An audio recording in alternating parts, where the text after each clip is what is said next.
So, welcome and thank you for being here. Critical issues that we're going to talk about today. I want to share with you just a couple of my takes on why they're so critical. But we thank you for taking time out of your week. Sometimes you say out of your day, but for most of us, from 9 to 3 is pretty much the day. So thanks for taking the time out of your schedule. For those of you that don't know me, I'm Bill Steinke. I am the 2022 president of the Palm Coast Realtor Association. And I'm very happy that Angela and our staff took the time to put this together, and you're going to meet some people today that are critical to the success of our area. And when I say critical to the success of our area, by a show of hands, and just kind of raise your hand and I'll call on you, who could tell all of us what a hinge pin is? What's a hinge pin? That's what holds your door on. Okay, it holds your door on. You know, for those of you that open and close the door every day, not thinking about it, those 2 or 3 things there on the side of the door where you don't walk through are where 2 pieces come together, and there's a pin that goes through and it allows that door to open and close. And hinge pins are known to be amazing connectors. And what we learn through our experience in communities is that the greatest hinge pin of basically everything, public safety, the education of children, non-transient neighborhoods, is the fact that people own their home. We all know that to own a home is a quest of most everyone growing up. Children that grow up in homes that are owned by their parents tend to go further in school. Communities where you have high levels of home ownership have low levels of crime. And so as realtors and as literally the voice of real estate in our areas, it's critical that we all know 2 things. One, how important home ownership is and how important it is for us to do whatever we can to allow as many people as possible to own homes. And part of that job requires that you know what is available to those that are seeking that privilege of home ownership. And so that's what today is all about. Today is all about you becoming as armed as you can be to properly serve those people to obtain a home that they can call their own, where they can raise their families, where they can be employed in the areas in which they live. I saw an interesting statistic, and everyone here in the room, I believe, could have seen it earlier this week in an article put out by Florida Realtors. And it said that with all of those people that vacated their jobs, that either lost their jobs or were unable to work through the pandemic, that the state of Florida had regained 100% of the jobs that were lost during the pandemic in October of 2021. And so how many of you here have gone to a restaurant that was understaffed? How many of you have been in a retail store where you couldn't find anybody to help you? Well, if they've all gone back to work, where are they? And the sad truth of it is they're not here because they can't afford to live here. They've gone to work somewhere else. Because if they can't afford to live here, they don't want to go someplace 45 minutes or an hour away where they can afford to live and make that drive every day to serve you your food, to clean up your table, to do your dry cleaning. So our service personnel have moved away. Teachers, good teachers for our schools, nurses, ambulance drivers, law enforcement officers. They need a place where they can afford to live. And as housing shortages occur, there goes rent as well. So while rent is not what we're here about today, the lack of home ownership is the key to solving all of these problems. And there's a variety of angles at which we're going to do that with. So that's what is in store today. if you have something to take notes with, take notes on, laptops, tablets, phones, whatever they are, make sure you take your phones and put them on silent. But definitely on some type of a device. Take notes today. You're going to get some great information on resources that are available to you in helping solve the home ownership crisis and the affordability crisis that we have in our area. So make sure that you do that so you come away today with the ability to help those that desire to own their own home. So our first resource, our first speaker this morning is Mark Pease. Mark Pease joined Florida Housing Finance Corporation on July 11, 2019 as their business development manager to promote Florida Housing's affordable housing homebuyer mortgage loan program to realtors and lenders. Prior to joining Florida Housing, Mark worked 19 years as an AVP of mortgage loans at several credit unions in the state of Florida.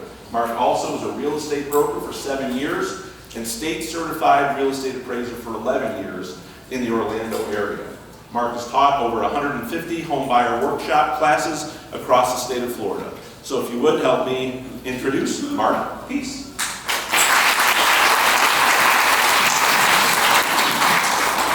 Thank you, Mark. Thanks, man. Appreciate it. Good morning, everybody. Couple personal comments here. This is my first week out of the office in 2 years. I was in Orlando on Tuesday, and so I have a nervous energy going on. I was told I need to stay here, so if you see me straggling away, push me back to the podium here if you would, please. All right, so we'll go ahead and, let me grab the mic here, we'll go ahead and get started. Hopefully we're going to have some fun. I usually teach the 3-hour CE class. I'm not sure if anybody was in my CE class. 3 hours of nonstop fun and excitement is usually what I try to put. And Angela, let's introduce them to me as far as the next slide here goes. Oh, I do. I do apologize. Oh, you do. Okay, here we go. Thank you. All right, so we're all looking for answers for the current house situation, right?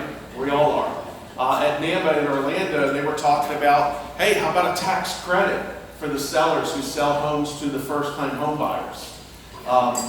If you've been paying attention to what's happened at the malls, vacant anchor stores out west, they're turning the vacant anchor stores into condos, where the condo owners get to go in the mall and do the daily shop and help them promote the businesses that are in the mall.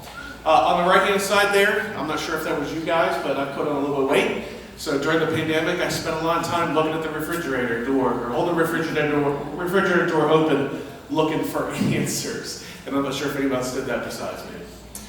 Some fun memes we have here. Your bar has no funds. Call Florida Housing Approved Loan Officer and becoming a superhero to your buyer and learn about affordable housing programs in your area. And so if you didn't know this, the state of Florida has 3 levels of down payment assistance. There's the state level, there's the county level, and then there's the city level. And I see a lot of people writing stuff down. I gave Angela the handouts. We're going to get that out to you guys later. You'll have this entire presentation. So sit back, relax. I'll give you a couple notes to write down. But there's 67 counties. So we're not talking about, and there's 53 programs receiving SHIP funds. We're not going to be talking about 111 programs today, but we'll touch bases on all the levels that are there. So in the state program, Florida Housing Finance Corporation, that's who I represent, our funds are available in any county or any city in Florida. When I was an appraiser back in the 90s, northeast of Orlando, there's a city called Sanford, and it used to be farmlands. And they had signs for new home construction going on. And they had a little call-out sign that said, bond money available. And it would say 6%, because back in the 90s, bond money was 6%. It was lower than the interest rates for a standard mortgage, which was 8%. And we don't see those signs anymore, because bond money is available in any city, any county. So we have 2 different types of mortgage programs in Florida Housing, a bond loan and then a non-bond loan. Well, you also have county funds, and then you also have city funds. And usually the county funds are restricted to that county, and then the city funds are restricted with the city limits of that city as well. If you're here today, the link to all 67 counties is there, so you'll have this later to look at. Because, Mark, I'm moving to Orlando next week. So you click on the link, click on the county, it's going to give you all the county and city programs that are offering down payment assistance as well. Then this is the link to the SHIP directory, so you know about the SHIP funds. So you're going to learn a little bit about our program here at Florida Housing, but the whole idea is starting later today or tomorrow, you start getting more information about the other programs available to you in this area, all right? It's not just the state program, but even at the state program, we promote the county and city programs. We want to make sure that our approved loan officers are just not approved with our program. We encourage them, get approved with the county, get approved with the city. Because what are you going to do? You're going to take any buyer, just like you normally would, and you refer them over to a loan officer, right? And hopefully your favorite loan officer is working for an approved lender for Florida Housing, and they've completed training. So as an approved loan officer, they can offer our program. But we tell them, like, look, we don't want you just to get approved with us. Get approved with the county, get approved with the city. So when that buyer that you refer offer to them is in front of them, they can look at all three programs available and find out which the best program is that day. Honestly, sometimes it's the city, sometimes it's the county, sometimes it's our program. And most of the time, throughout the state of Florida, the city and county runs out of funds, and so the only program available is the state program. So one of the biggest myths, we talk about myths about affordable housing in the CE class, is the fact that Florida Housing always has funds available. Now, I started in July of 2019. My boss, Chip Blake, said, Mark, you're going to find out that Florida Housing Finance Corporation is the biggest secret in the state of Florida. And he is 100% correct. I kid you not. The number of phone calls we get every single day from real estate agents and from loan officers go, you guys offer down payment assistance? You're not out of funds? Like, no, we have funds fully available. So anybody on the street that says there's no down payment assistance funds available, they don't know about Florida Housing Finance Corporation. So we've been around since 1980, which is kind of surprising, even when I first started, like 1980, I didn't hear about you guys, and myself as far as a real estate broker. And our proud accomplishment is since 1982, we're actually up to 112,000 families we've helped assist to purchase a home. So Florida Housing, the main number to reach us is here. If you need to send an email, you can send an email to the entire department at dpa@floridahousing.org. There's 4 of us on the team. We have more flexibility than the local city and county programs have. So we have more programs available. Our income limits are higher and our purchase price limits are higher. So we go through an imaginary conversation today that your buyer calls on the phone today and says, hey, I'd like to look at your property at 123 Main Street. And then you're going to have the same conversation you always have, right? Hey, have you been pre-qualified? That's the question you ask. Well, no, yes I have. So, hey, can I get the loan officer's name and phone number? And loan officer, are they getting an FHA, VA, USDA, Fannie Mae, Freddie Mac loan?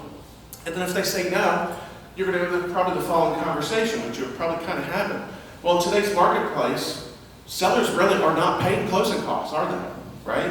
And so what I need to ask you this next question is, how much money do you have saved up for down payment assistance and closing costs? Because I have approved loan officers, if you're in need, that can help you find those type of funds. So kind of a conversation that you're going to have with them. And once you have identified that that buyer needs down payment assistance, that's again where you take them over to that approved loan officer who's approved with what? Florida Housing, the county, and the city program. So once again, they can look at all 3 levels that are in your area. So we have bond money available, and then we have non-bond money available. If you go to our website, you'll see the word TBA. TBA stands for the bond alternative. On the bond loans, and even though I'm going to a little specific here, this really is the responsibility of the loan officers, this information, but just to give you a little bit of foundation so you kind of know what they're having to go through. So on the bond loans, just like every other loan, they have available FHA, VA, USDA, Fannie Mae, Freddie Mac loans, all right? It has nothing to do with down payment assistance, because I get phone calls going, Mark, can you tell me about your bond down payment assistance? No, it's not it. We're talking about the bond mortgage. Household income. So on a bond loan, just like on a USDA loan, that loan officer has to consider the income of everybody who is going to be moving into that house over the age of 18. Now, on the other side, we have the TBA product, this bond alternative product, and it's actually more flexible, again, than the bond loan. And the TBA product, we also have FHA, VA, USDA, Fannie Mae, Freddie Mac loans available. But on this side, we have higher income limits, we have higher purchase price limits, and how they look at the income is different. So right now, if you had a buyer and you turn the buyer over to your real estate agent, or excuse me, to your broker, Bob or Barbara, the broker, and they did an application, you may have had this phone call where they call you back and say, hey, Mark, thanks for referring Mr. and Mrs. Smith, but we did the application, we pulled credit, Mr. Smith's credit score is too low, and we have to remove Mr. Smith off the application. So instead of being pre-qualified for $300,000, it's now going to be $225,000. Well, on the TBA product, because we have income limits, the flexibility is the loan officer can look at the income from your borrowers, and if they make too much money, they can remove a buyer off the application to get them below the income limits for that county. And all of a sudden that does what? Helps more people into buying a home. So down payment assistance, today this is the reason that buyers come to these programs. If they have the funds available, they don't need down payment assistance. Or do they? Sellers are doing what when they're selling their house? As is, right? So you're excited, make the offer, do the home inspection, there's $3,000 in repairs. You're looking at the buyer. They had enough money for down payment and closing costs. They didn't have any money for repairs. And the seller's not willing to pay anything. Well, mention to your loan officer, hey, does this buyer qualify for down payment assistance? Because they can use our money for down payment assistance and closing costs, free up the cash that they have to do the repairs. All right? We allow a standard escrow holdback, so the loan officer has to follow FHA, VA, USDA, Fannie Mae, Freddie Mac guidelines about escrow holdback. Down payment assistance funds can satisfy, just as I mentioned, down payment and closing costs. If there's any funds remaining, it is a principal reduction on the mortgage, therefore lowering the mortgage payment. Note, because it's not on the slides, so write this down. Earnest money deposit is not given back to the buyer unless that earnest money deposit was a gift. Okay? So the buyer's not going to get any cash back unless it was a gift for the earnest money deposit. The borrower can only choose one of the 3 down payment assistance that we have available, so we have 3. And I apologize for looking at the slide, because for the last 2 years, all I'm doing is staring at my screen as I'm teaching the CE class. The loan officer, as I mentioned, you can look at the local county and city down payment assistance. So with our program, the buyer has to get the first mortgage with Florida Housing in order to receive the down payment assistance. But if the buyer qualifies for the city or county down payment assistance, the loan officer can stack that down payment assistance on top of our down payment assistance to give additional funds. All right? So why are the affordable housing programs important to you? Well, kind of easy to explain, right? If you have buyers who couldn't purchase a house before and now they can, what does that do for you guys? More real estate commission in your pocket. So people couldn't qualify for a lack of funds now become home buyers. And of course, you're able to develop more relationships that you currently have, because these may be loan officers you haven't been dealing with in the past. Ladies and gentlemen, that's a good thing. It's not a bad thing. I know you have your favorite loan officer, but if your favorite loan officer can't offer down payment assistance, and now you make a new friend who can, right? It's a good thing. Again, more commission into your pocket. Knowledge to help home buyers who are turned away. So the Florida Association of Realtors president was at the NAMA conference on Tuesday, and she updated my numbers. I remember last year was 215,000 real estate agents in Florida. She said it was 220 plus.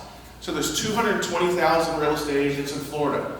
Do you know how many people were in my class last year? About 2,400. Do you know those who have attended the class? The scores that we got on our class? We're getting 4.94 out of 5. A lot of the comments I've received is, this class should be standard required for every real estate agent to know about these programs. When I had my broker's license, I never saw the class, never heard any of this information, okay? And the whole idea is to give you the basis of information, and again, for you to go learn about your local programs. One of the things I encourage you to do here locally, because we require homebuyer education in our program, all of our homebuyer education is online. But the local county and city, they offer the classes. Prior to the pandemic, it was in person, 8-hour class on a Saturday or during the week. After the pandemic, some of them went to virtual classes only. Some of them went to, we're going to go ahead and hire out the classes so they do it at their own pace online. And if you haven't been to one of those classes, I encourage you to do so. So an 8-hour class, what do they talk about for 8 hours? Well, I did my homebuyer workshops in Orlando on the 3rd Saturday of every month for 7 years. It was about 4 or 5 hours. So for 8 hours, They talk about budgeting, they talk about credit reports, they talk about their individual down payment assistance program, and then they bring in guest speakers, lenders, title companies, appraisers, home inspectors, and who else do they bring in? A realtor, working with a realtor. So you're sitting in a class, and you're listening to another realtor talking about working with a realtor. You're making notes like, I can't believe they said that. Or, I would have explained it this way. And when the class is over with, you go up to the city county representative and say, hey, my name's Mark, a real estate broker. I would love the opportunity to talk about working with a realtor in one of these classes. Can I get on the rotation list? Next thing you know, you're standing in front of 50 to 100 people who are looking about buying a house, and these are called leads. And there's not anybody in this room that doesn't need a lead, right? All right, so give you an opportunity to reach out to them. So become an expert. They're going to give you the information today about the purchase price plans. So you're going to be able to put on your listings today, if the listing you have right now is below these purchase price limits, down payment assistance is available. You can put on your flyers, put in the MLS, because all these other real estate agents that are not here today don't know about these programs, and they're going to go, well, how's down payment assistance available on your house and not mine? You don't have to tell them. You just say, I looked into it, right? But take advantage whenever you can. Oh, the other thing is, what are you all doing right now on Facebook and Instagram and wherever else you may be going? You have your closing picture, you standing next to the buyers, right? Holding a sign, with your logo on there. If you're getting them down payment assistance, why don't you put on there, I found these buyers $10,000 in down payment assistance, ask me how I can find it for you. All right. So, Mark, what is the difference between a normal transaction and down payment assistance, whether it's the city, county, or state? It's really the same except for two things. Getting them to a pre-approved loan officer to do the pre-qualification, all right? Now, the statement again is make sure, even though I can get you the list, and you can find the list of the approved loan officers for us, interview those loan officers. Are you approved on the county level and the city level? Because when I turn the buyer over to them, I want to make sure they have access to all three levels of funds. So again, when we teach the class to the loan officers, we encourage them, go get approved with the county and the city. All three levels require homebuyer education, already made mention of that, and we actually give you a flyer that says, hey, if your buyer is going through Florida housing, here's the online classes. But what you don't want to do is make sure that that buyer takes the class until the loan officer has told you which program they're going through. Because the city and county has their own education requirements, and the city and county may not accept our homebuyer education. We accept their homebuyer education. So if you tell a buyer, hey, you need down payment assistance, they may say, well, yeah, I took a class, last year, the homebuyer education. I'm qualified with the county program. We will accept that homebuyer education up to 2 years from the closing date going backwards. They provide a certificate copy of the completion to the loan officer. You guys will, obviously, the buyer gets pre-qualified to purchase. You go looking for houses, you write the contract. And I've actually created a letter to the seller that says I'm getting an offer from a buyer that's receiving down payment assistance. How does that impact me? It doesn't. There shouldn't be any delays. We'll talk about that in a second. Any delays in the entire transaction. The difference is, to make sure that's clear, is here at Florida Housing, we don't touch the loans. Okay, so for 19 years, I originated, processed, underwrote, prepared closing packages, prepared closing documents, funded the loans at the title company, shipped the loans off to Fannie Mae, Freddie Mac, and after 19 years of doing that, I don't have to do that at all. We don't touch the loans whatsoever. So if anybody says, oh, this loan's being held up by Florida Housing, it isn't. That lender originates the loan. They log into the system, they lock the interest rate, they reserve the down payment assistance. They process the loan gets to the underwriter signs in the system, says, hey, this loan meets your guidelines. They prepare the closing documents. Our second mortgage documents are off our system. It gets sent to the title company. That lender actually funds the first mortgage, funds the down payment assistance. When the loans close, they ship the closing package to a company that we use called eHousing Plus. They do the compliance review. The original note mortgage goes to U.S. Bank, so the payments get made to U.S. Bank. Then that lender gets their first mortgage money back, the down payment assistance back, and the profit from handling the loan. So we don't touch the loan. There's no delays when it comes to that type of program.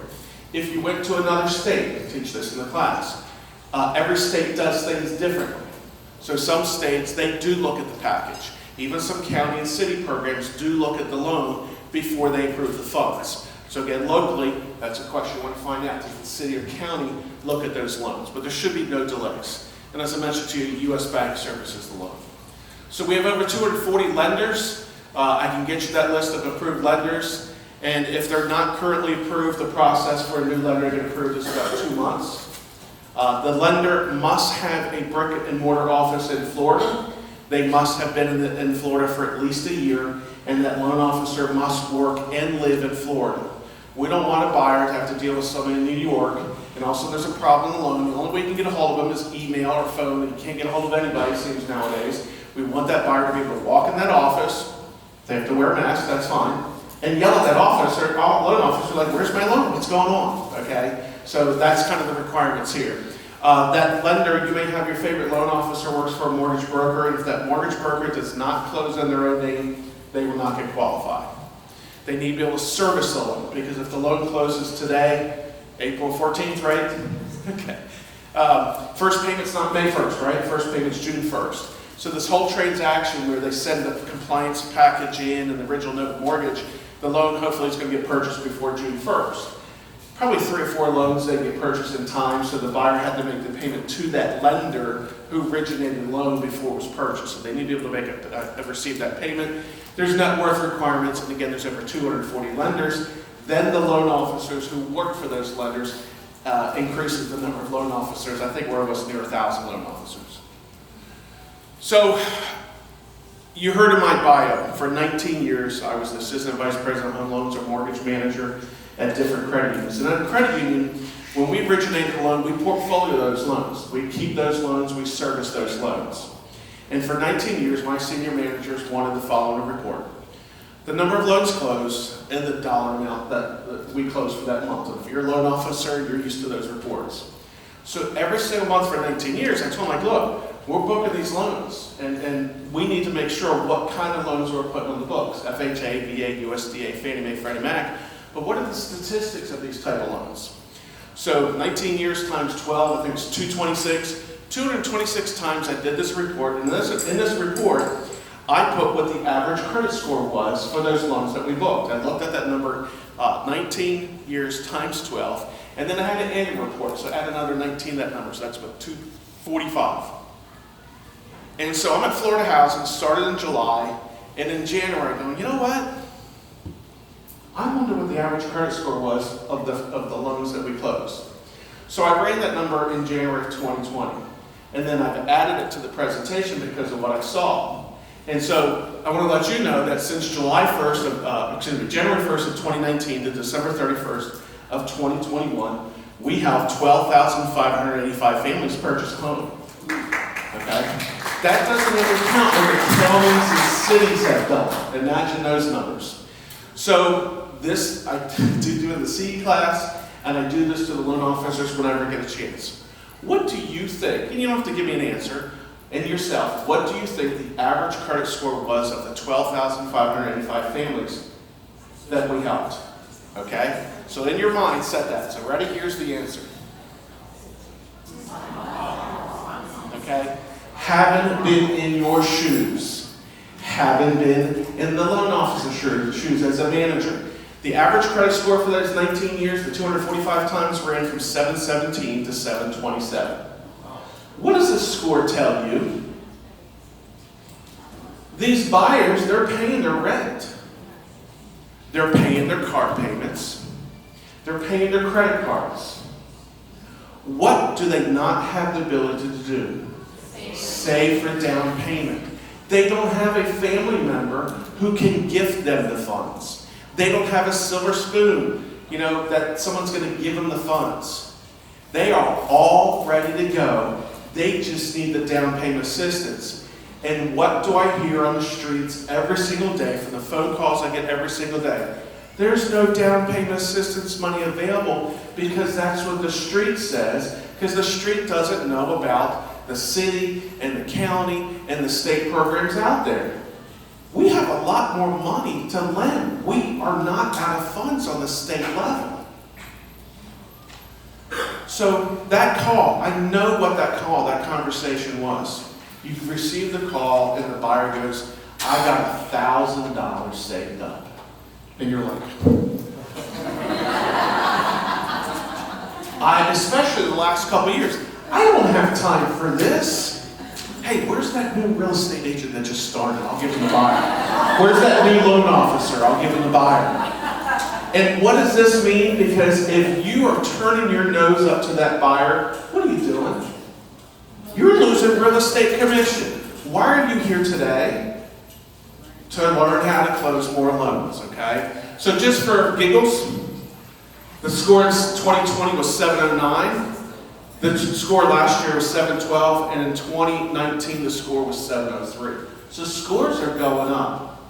And I remember they tell you the very first day when you got your sales license, what is the biggest thing you always can pitch to anybody that's currently renting? I bet you I can find a house with a mortgage payment that's less than what you're paying for rent. And that hasn't changed. Has that changed since 1993? No, it hasn't. And you guys are lucky. When I was selling real estate, oh my God, compared to what you guys have video and virtual and walkthrough and so forth. I used to have to like fill up my gas tank like every single day, taking people around to 15 to 20 houses. Okay? I'll trade it with you now. All right, anyway. So myths about income limits. And the income limits depend on the county that they're purchasing in, and the income limits vary for every county. They can be the same, but they can vary as well. And the income limits are based on the program. So bond income limits are lower than the TBA product, I already mentioned that. And then on the bond level, we have to look at the number of people who are living in the house. So people have been living in the house, 1 to 2 people, the income limit is less than 3 plus. So when I started in July of 2019, I'm telling you, I was as lost as you guys were. Like, I had to learn all of this. I'm like, I need to lay this out because I have to explain it. So I created this stairs diagram. So, I'm sorry. When I think of Bond, I think of James Bond. So my entire CE presentation, I use James Bond all over the place. So on the bond level, I hear people say, oh, the maximum income someone can make is 80% of the area median income. With our program, it's 115%. And I already mentioned to you before, in the bottom left where it says all household income. Remember I said, like a USDA loan, that loan officer has to consider the income of everybody over the age of 18, right? So the loan officer takes that application, and the loan officer goes, hey, let's look at the income. Is the income less than the bond income limit? Because if it is, then these people qualify for anything that's in our program. Then the loan officer goes, oh man, they make too much money. So we're going to go from the bond side, and we're going to go to the TBA side. And I apologize for who I use on the TBA side, but I use it for a reason. Austin Powers. Why? Because James Bond and Austin Powers, they all do the same thing. They get the bad guy, right? But Austin Powers, he does things a little bit differently if you've ever seen his movies. A little bit more relaxed, a little bit more flexible. And that's the point I'm trying to get, is that this TBA product is a little bit more relaxed and flexible. I already told you the fact that the way we look at the income is only who is on the application. If the loan officer needs to remove a bar, we can do so. And the purchase price limits are higher and the income limits are higher. The first step is our Florida Assist down payment assistance, 1 of 3. We go up to 120% of the area median income. Again, this is not your responsibility. This is the loan officer, but I just want to show you how it works out. The next 2 we have available is the Florida Help and the Florida Plus, and that goes up to 140% of the area median income. Now look at those numbers at the top. Bond income limit is $70,000 to $122,000 based on the county, and the TBA $80,500 to $142,380 based on the county. I'm saying this today, but I didn't say it. I know it's recorded, but I'm not telling everything, okay?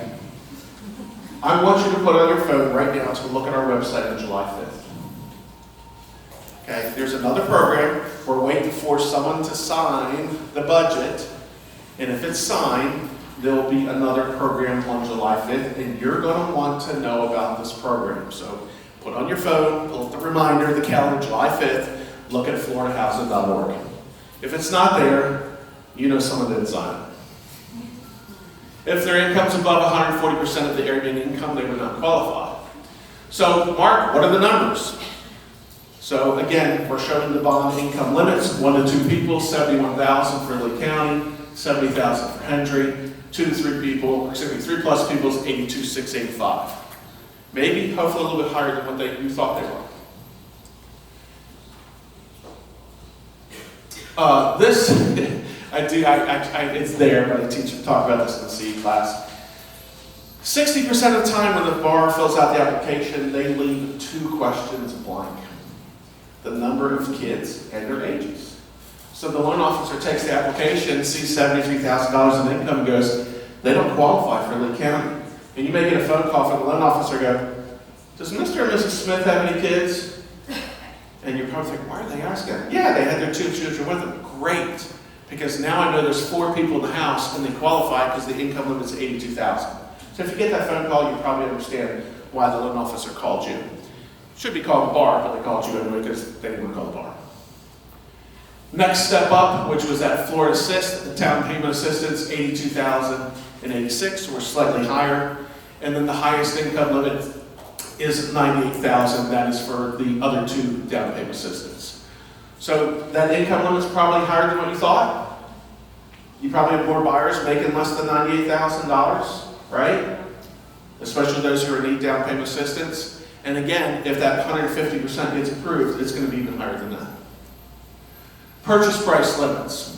All right, the non-bond, again, that TBA where you see Austin Powers, we just increased the purchase price limits about 2 to 3 weeks ago. So $449 to $269. The bond purchase price limits is $311 and then $381. We have pushed, because it comes from the federal government, we have pushed our representative like, look, we're expecting to get these limits today up to the next 30 days. It usually doesn't get published until June or July. We're like, we need to know now. So our representative is making sure that we're like the #1 state that limits are done instead of the 50th state. We're waiting until June and July to get done. So it could be changed any moment. So one of the things I did just starting this year is like, you know what? Let's look at your county. And yeah, we're using them. Lee County, how many houses are lower than the 449? There is 1,044. And that was more than I did the class 2 weeks ago. So I was like, yeah, we're going to hire. So if someone says there's no housing available in our program, is there? Yeah, 1,044. Okay, great, Mark. What kind of homes do you guys approve? Oh, let me do that slide and then I'll come back to these slides here. So I messed that up. No, we'll come back. Trust me, we'll come back. Jeez, I thought I had that closer. Yep. Here we go. Single family, condo, 2 to 4 unit, they have to live in one of the units. Mobile and manufactured housing, must be existing, must be a double wide, minimum credit score 680, and townhomes. Do you guys know what the difference between a construction ed loan and a construction perm loan is? Okay, construction ed loan is new houses being built, like the builder clears out the land, puts the streets in the sewer, builds the model homes. You take the buyer in, buyer picks out a floor plan, picks out a lot, puts their earnest money deposit down, the builder builds the house, and then it's done, and you go to the purchase transaction, the closing, then it's a purchase transaction. That is a construction ed loan. Yes, this program is available as construction ed loan. Construction perm loan is in the Tallahassee area. We don't have a lot of big builders. Matter of fact, the first big builder just announced they're coming into our area, D.R. Horton. So other than that, we don't have big builders. The construction perm loan is where the buyer gets approved for the loan. They select the builder gets approved. They select the floor plan, the blueprints, upgrades, and everything else. The appraisal's done, and they do a closing. There's a 10% draw. The builder takes draws as the house is being constructed. The buyer has to pay the interest on those draws until the house is completed, and then they go to closing. So it's not underneath the construction perm program. But I know that you guys wanted to see that. So apologize, those slides were out of place there. You guys are getting a peek at what we were talking about, or going to talk about, but let's go back. All right, so Mark, how many extra days should I add to the contract for purchase? Because it is a down payment assistance loan. You don't have to add any extra days. If you're getting a USDA loan with down payment assistance, everybody knows USDA loans take how long?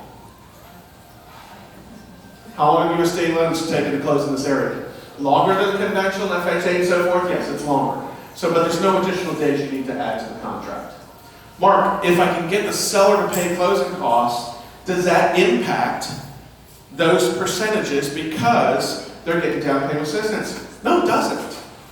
If you can get that seller to pay 6% of closing costs on an FHA or USDA loan, and the buyer still gets down payment assistance, where does the remaining funds go to? Principal reduction on the mortgage. VA, Fannie Mae, Freddie Mac has not changed. Now, the one thing I encourage you to understand, you have to double check, and I don't know for here, local, county, or city, is some of them require inspection of the property. So there's an inspection fee. How much is the fee? And then the other thing I encourage you to do is find out what they are looking for in that inspection. Florida housing, we do not require inspection. All right? So you know your buyer's getting down payment assistance, and let's just say you find out that the county, yep, I'm giving that time warning, the county says that the inspection is required. Then you need to find out what they're looking at. So then you do your home inspection. And the home inspection says this is not going to pass, and you know it's the same thing that the county's looking for. What do? You call the loan officer. I know we're going to the county program, but we need to switch to Florida housing because Florida housing doesn't require any inspections whatsoever. So that's my personal tip to you. Another personal tip, having been a mortgage manager for 19 years, never, ever give your home inspection report to the loan officer. Ever. Ever. The lenders have to rep and warrant to Fannie Mae, Freddie Mac, FHA, VA, USDA, everything they know about the loan. And if you gave that inspection report to that lender and there's something negative on that, that's why your underwriter starts going, you need to have a trying to think of the construction, the foundation, but you need to have like a whole bunch of inspections done because you gave them a report. So never, ever, ever do that. Running out of funds, we already talked about that, right? The IRS definition of a first-time home buyer, got to give the IRS credit. We have to follow this definition. Number one, that says if they own a home, they're not a first-time home buyer. Thank you, IRS. Number two is pretty cool. If they own a mobile home, but the mobile home is on a rented lot or land, they're considered first-time home buyers. This next one, I'm going to read it and I'm going to explain it. They have not owned and occupied a primary residence in the past 3 years. Husband inherits property in North Carolina, the parents passed away, let's say it's a cabin. Can the husband and wife go to the cabin in North Carolina for 2 weeks and spend time there? Absolutely. They can own, your buyer can own another property as long as they've never lived in that property as their primary residence at any time in the past 3 years. Mark, I have a buyer who has 3 properties and they rent them all out. They've never lived in any of them in the past 3 years. Do they count? No, because you cannot have more than 2 properties at the time of closing. The one they own and the one to purchase it. The IRS says they must be able to permanently reside in the U.S., so we follow FHA, VA, USDA, Fannie Mae, Freddie Mac guidelines about residency status, and the home they're purchasing must be their primary residence within 60 days. There are 2 exceptions. If your property is located, the property being purchased is located in a federally designated target area, and if they are a veteran, they can currently own a home, have lived in it in the past 3 years, and then an exemption, they can buy another house and still receive down payment assistance. Homebuyer education courses, they're, again, I mentioned to you, they're all online, that we have available so they can do self-paced class at their convenience. Tip I would give you is if you're going through Florida housing, you know how I said they wanted to see that property on Saturday at 2 o'clock? Have them complete that education before you meet them for the listing appointment to share the property. Why? After 7 years of teaching homebuyer workshops, did I get leads from those workshops? I sure did. Did the buyers who attended class, were they a different class of buyers than those who had never attended class? Yes, they were. How many of you like nervous Nellies? How many of you like calls from 7 o'clock in the morning to 11 o'clock at night from the buyer who doesn't know about the process and you have to teach them everything? Go what? Guess what? Send them online. We're not taught in high school. We're not taught in college about the process of buying a home. You have a more informed buyer, the transaction goes easier. Oh, we don't pay the fees or reimburse any fees. The city and county charges. At the moment, all these providers do not charge a fee for the homebuyer education. Salute Soldiers, I left flyers out there. Salute Soldiers, a fantastic program. If you have a veteran looking to purchase a home, make sure you get into one of our approved loan officers. 17% of the loans in this program, the buyers don't need down payment assistance because the veteran's getting a VA rate less than the market street rate. We are exempt from intangible tax and doc stamps on the mortgage on all of our loans. And the first and second mortgage. If they are in active military, they cannot have owned the property as their primary residence in the last 3 years. If they're a widow, they can also qualify, but cannot have owned the property in the last 3 years as their primary residence. And a lot of lenders have reduced fees on VA loans. Check with your lender. Have they reduced the underwriting, processing fee, and so forth for veterans? If not, look at other lenders that have. Do our veterans a service.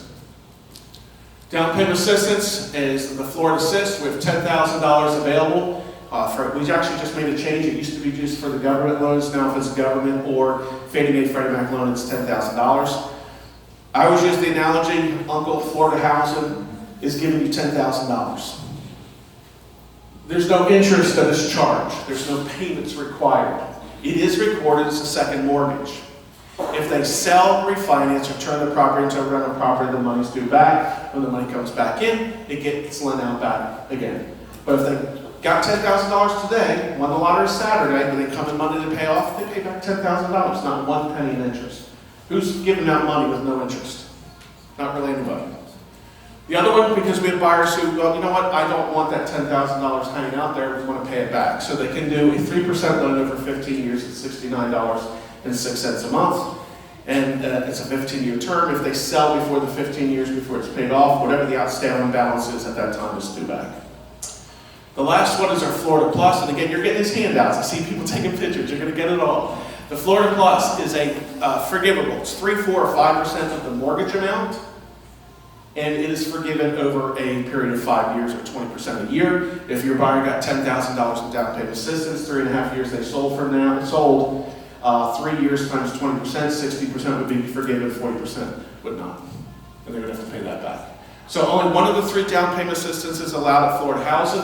Your loan officer can layer them on top of the other down payment assistance, and always make sure your loan officer explains to your buyer what the repayment terms are. And statistics last year, 53% male, 47% female, 66% single, 34% married, average age 38 years, average income was $51,000, purchase price was $204,000, and obviously 2022 is going to be higher than all that. If you did not know this, this was announced. This is one of those things where you send out and post on the social media. Does anybody here have a family member or friend who's financially struggling because the state of Florida receives $676 million to help out with mortgage payments? They're even paying utility bills. Okay? The reason I'm doing this is because this is save the Florida Housing phone system, because I don't want the phone calls coming into Florida Housing. This is being run by the Department of Economic Opportunity. So go to floridajobs.org/HAF. Look at the information. This is a quick snapshot of the screen where they register in, see if they qualify. Is this money going to go quick? Yes, it will. But this is one of those things where you can send it as an email, makes you look good, pass out the information. Again, family member, friends, or prior clients that you helped. Are your prior clients that you helped who are financially struggling, are they reaching out to you as a real estate agent? No, right? This is information sent to them. And they mentioned earlier about the forbearance. You know, the people in the forbearance, these people are coming out of forbearance. They're having to modify. There's people that can't modify, and they're going to have to sell. Are you sending emails out to your prior database saying, hey, if anybody's struggling and you need to sell, who do you call? Give me a call. Refer your family and friends. This is the team. That's me in the bottom right hand. Chip, my boss, and Sandy, Madeline. We are available Monday through Friday from 9 to 5. If I'm not teaching a class, if you have a question, whether it's an hour, a week, a month, or a year from now, who do you call? And it's very simple. Without you guys, there's no down payment assistance loans. If there's no down payment assistance loans, who's got a job? I don't. So call. Angela, thank you for inviting me.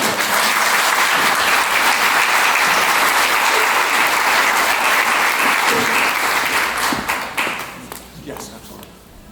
So Mark, thank you so much.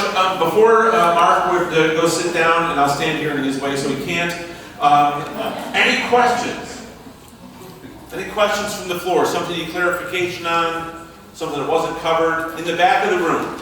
Okay, so if you're writing a contract and you're putting down your, $1,000 deposit, when does this assistance come in? It's funded by the lender. The lender sends the down payment assistance at closing along with the first mortgage money.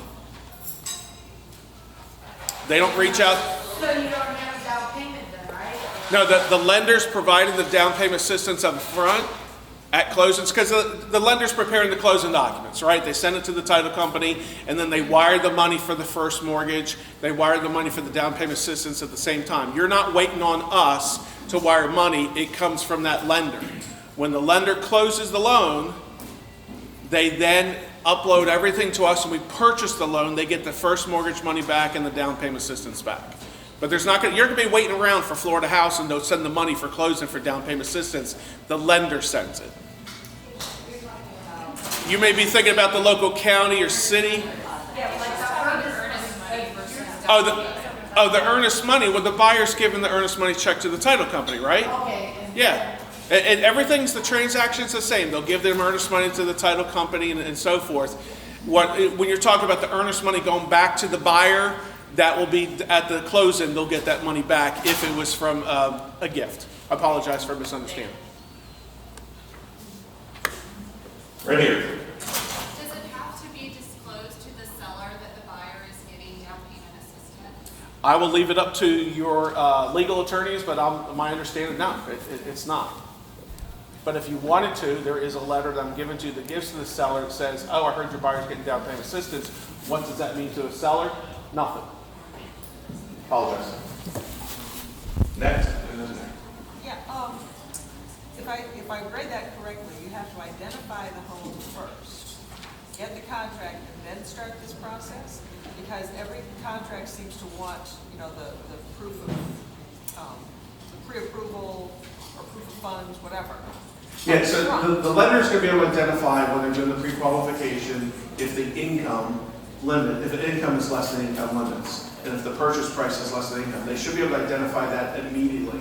The local, city, and county programs, they have to complete the homebuyer education with that city or county to find out if the funds, if they qualify for them. They will not give them anything that says the down payment assistance is being received. Like, here's your certificate, you're eligible for the city and county for down payment assistance. We just pre-qualify. The property has to be one of those single-family, type of properties. We don't look at the property whatsoever. It's just handled as a normal transaction. So your loan officer with Florida Housing should know when they pre-qualify if the buyer qualifies for down payment assistance with us, because it's a very simple process. Is the income less than our income limits? Is the purchase price less than the purchase price limits? We have some other minor things that are in there, like the debt ratio can't be higher than 45% on a government loan and 50% on a conventional loan. But this is all the responsibility of the loan officers, not you. They should know this going in. And the majority of the loan officers that are approved, they do. We have a couple of new ones that are going through the process. We have on our website the approved loan officers who are more experienced. It's our Homebuyer Wizard. You'll see the loan officers listed there. But there's nothing for you to do as far as a real estate agent in that regard. So you find once you're pre-qualified, you know your buyer's getting down payment assistance, you find the property. Just make sure that it's, if it's a mobile home, it has to be an existing home. And the buyer, or the loan officer will know that the credit score needs to be 680 or higher. Okay? Here, and then back to them. I just wanted to clarify on the earnest money deposit. So if they don't have enough money for a good earnest money and also the inspections and all that upfront cash, they can't access this money until closing. So there's no help like right Yeah, now. I mean, if you're going to write a contract and you're talking about $500,000 that they're going to put for earnest money down, that's going to come from them. All this money is going to go for down payment, closing costs, and if there's anything left over, it's going to pay down the principal. Are they going to get that $500,000 back? No, they're not. So hopefully they can come up with $500,000. Back to the room. Thank you for being here. Where are your handouts? The handouts will be emailed to you for the whole entire presentation. I did put some flyers about the Saluter soldiers and so forth. And if you attend my CE class, you get 3 hours CE credit, and I'll give you editable marketing material. You can put your contact information on. Ooh. You guys And we had a class 2 weeks ago. Yes, ma'am. Is this program combinable with lender programs that also offer assistance to a buyer? There are lenders that have their own down payment assistance. If that lender is willing to put their down payment assistance in third position, yes, but most of those do not want to do that. And you know, it's simple. I said, you know, city, county, and state. There are national programs in there. I laugh at them personally, but they're out there. There's other programs out there. A lot of lenders are doing different things. And that's where I'm a real estate agent today. I'm learning about all of these. I'm having my favorite loan officer taking me out to lunch and say, help explain this to me so I understand it. I jokingly say in class, if this goofy looking guy can understand it, you can. It's just a matter of studying it a little bit and asking the questions. Do not let this stuff intimidate you wholeheartedly. Worst case scenario, who are you going to call? Give me a call. Mark, I don't understand this. Can you explain it to me? Great, back in the room. Yeah, I know your extension is 1240, but what's your phone number? The main number is 850-488-4197. That will get you our fantastic receptionist. 488-4197. And it's in the handouts. It's actually on one of the slides. If you dial 488-4198, you'll get the computer. You can hit my extension. The majority of the time, I'm teaching a CE class, so if you leave a message, give me at least 4 hours to respond. Because when I'm teaching the classes are 3 hours. Front of the room.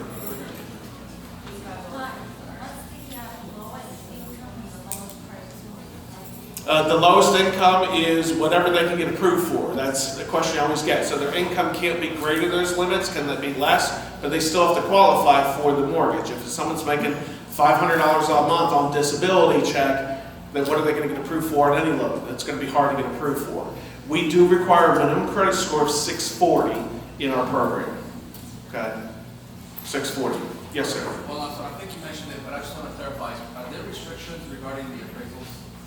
No, we have no overlays on the appraisals. We just follow the standard appraisals. What's going to happen is your loan officer is going to underwrite the loan through DU or LP or GUS, and whatever they get back in the results is what they need. The only thing that's different on the bond loan is that on the bond loan, the loan officer needs 3 years of tax returns. That's required by the IRS on a bond loan. If you didn't already know this, on conventional loans, that your buyer should be providing 2 years of tax returns, 2 years of W-2s, pay stubs that cover the last 30 days. So if they get paid monthly, it's 1 pay stub. Bi-weekly, 2 pay stubs. Weekly, 4 pay stubs.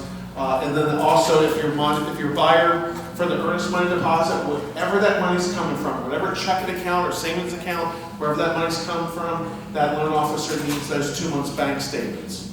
And I know I'm over on time, but I will make this personal statement to you. Haven't been a mortgage manager for 19 years and a real estate broker for 7 years. If I was in business today, I would make sure that my buyer turned in those documents to that loan officer before I showed them the house on Saturday. And if you do that, ladies and gentlemen, you know how it's like 2 weeks before closing? You talk to your loan officer, underwriting's we're waiting for another document. Those documents all should have been turned in. So imagine you show the house on Saturday, you've confirmed the loan officer has all the documents they need. Yes, you showed them the house. Yes, you wrote the contract on Sunday. You got the signed contract on Monday. You turn in the loan officer. Let's say the loan officer is off during the weekend. And Monday they come in, they're looking at the documents. Haven't been a mortgage manager for 19 years. Do you know how many times the buyer said I made $60,000? The income says they make $55,000. Mark, it's only $5,000 difference. You know what the difference was? Approval versus denial. I know you're not a loan officer, but make sure they get all the documents up front before you show them the properties, confirm they received it. Let's say, for example, they didn't turn in 2020 tax returns. Are you getting a call from your loan officer every Wednesday giving you an updated status on your deals? If you're not, you should be. So on Wednesday, hey, Bob and Barbara, the broker, I know that they didn't turn in the 2020 tax returns on Wednesday, or on Saturday. Did you get them yet? No, I haven't. Did you call them? Yes, I did. Did you send an email? Yes, I did. Well, I'm getting on them. And I want to make sure they have all the documents. When you just like you said, the loan officer, you have everything you need. Has everything been turned in? Yes, you wasted the weekend time, but imagine on Monday they say, hey, this loan's denied. You didn't waste time at home inspection. You You didn't waste time on pest inspection and appraisal, all that other time that get caught up front. So if I had to give you my personal advice, that's what I would be doing religiously. Mark, it sounds like I'm doing their job. No, I'm saving myself time. Okay, because the number of times a transaction may fail, and it's going to be reduced down a lot more. When I'm retired, you can send me a thank you letter. In the back. If the buyer is approved already for first time buyer assistance program from the bank, can this program also help? If they've already qualified for down payment assistance from a bank because they have their own program, they're not going to go with us because they're going to keep the first mortgage. They're offering their down payment assistance. The buyer must get the first mortgage with us in order to get the down payment assistance. However, your local city and county programs, the industry jargon that we use is called standalone. Standalone means that down payment assistance can be attached to any loan. Our program is not standalone. They must get the first mortgage in order to get the down payment assistance. And some cities and some counties have the not standalone, and some have the standalone. You go to a different state, they can have standalone or not standalone. That's the difference. Do you require your down payment assistance to be with a first mortgage? Yes, I do. That's not standalone. No, we don't. They can get the down payment assistance with us, and they can get the mortgage from anybody. That's standalone. So that's the industry jargon. Doesn't matter where you move to. That's the difference between the two that you want to find out when you're looking for those type of programs. If the buyer needs assistance with repairs, Yeah, so is we don't have a repair program. Some cities, some counties, and some other states do. We do not. But I think the point was made earlier that if the customer was going to put their own money down and not have the money for repairs, that they could switch that and use the down payment assistance for the down payment and save their own money to make those repairs with. So there is a solution. Right, and that's the escrow holdback that you guys you know what that is. Mark, thank you so much. That's This is awesome.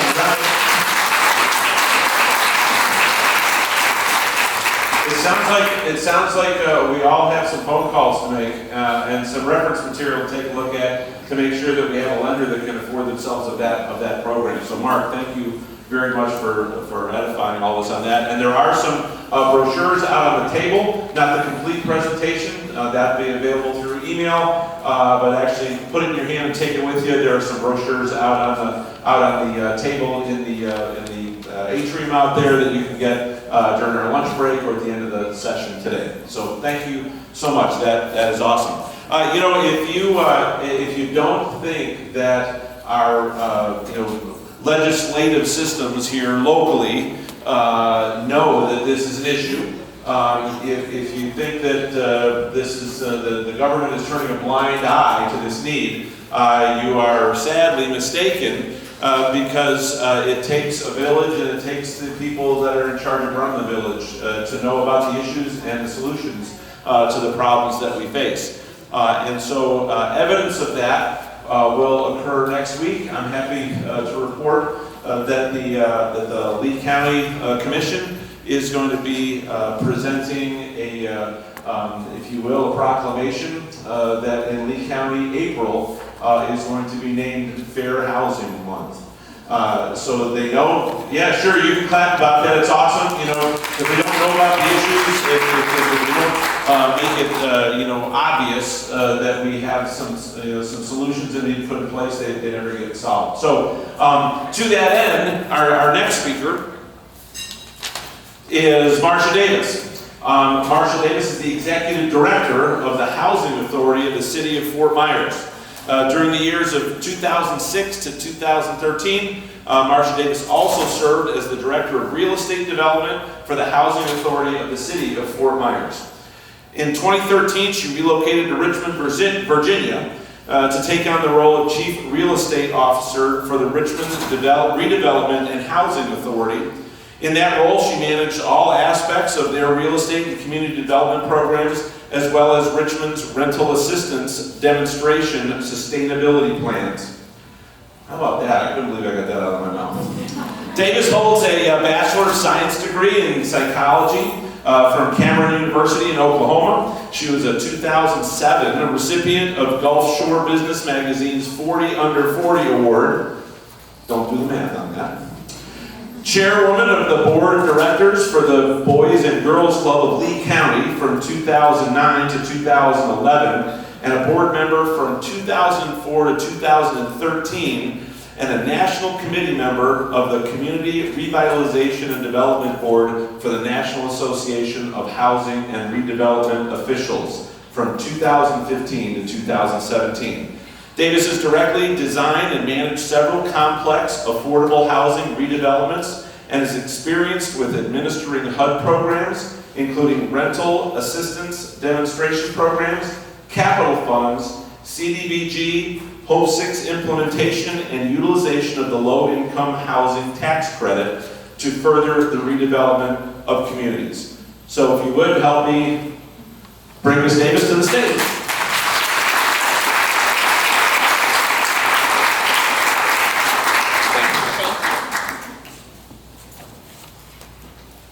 Well, good morning. That was certainly a mouthful. It just means that I'm a servant to our communities and to affordable housing. So thank you for having me here.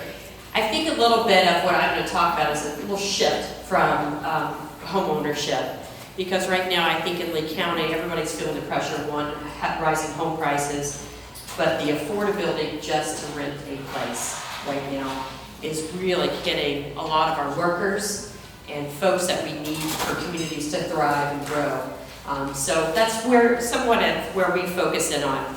Just a little bit about the Housing Authority of the City of Fort Myers. It's been in business about over 60 years. We just celebrated over 60 plus years.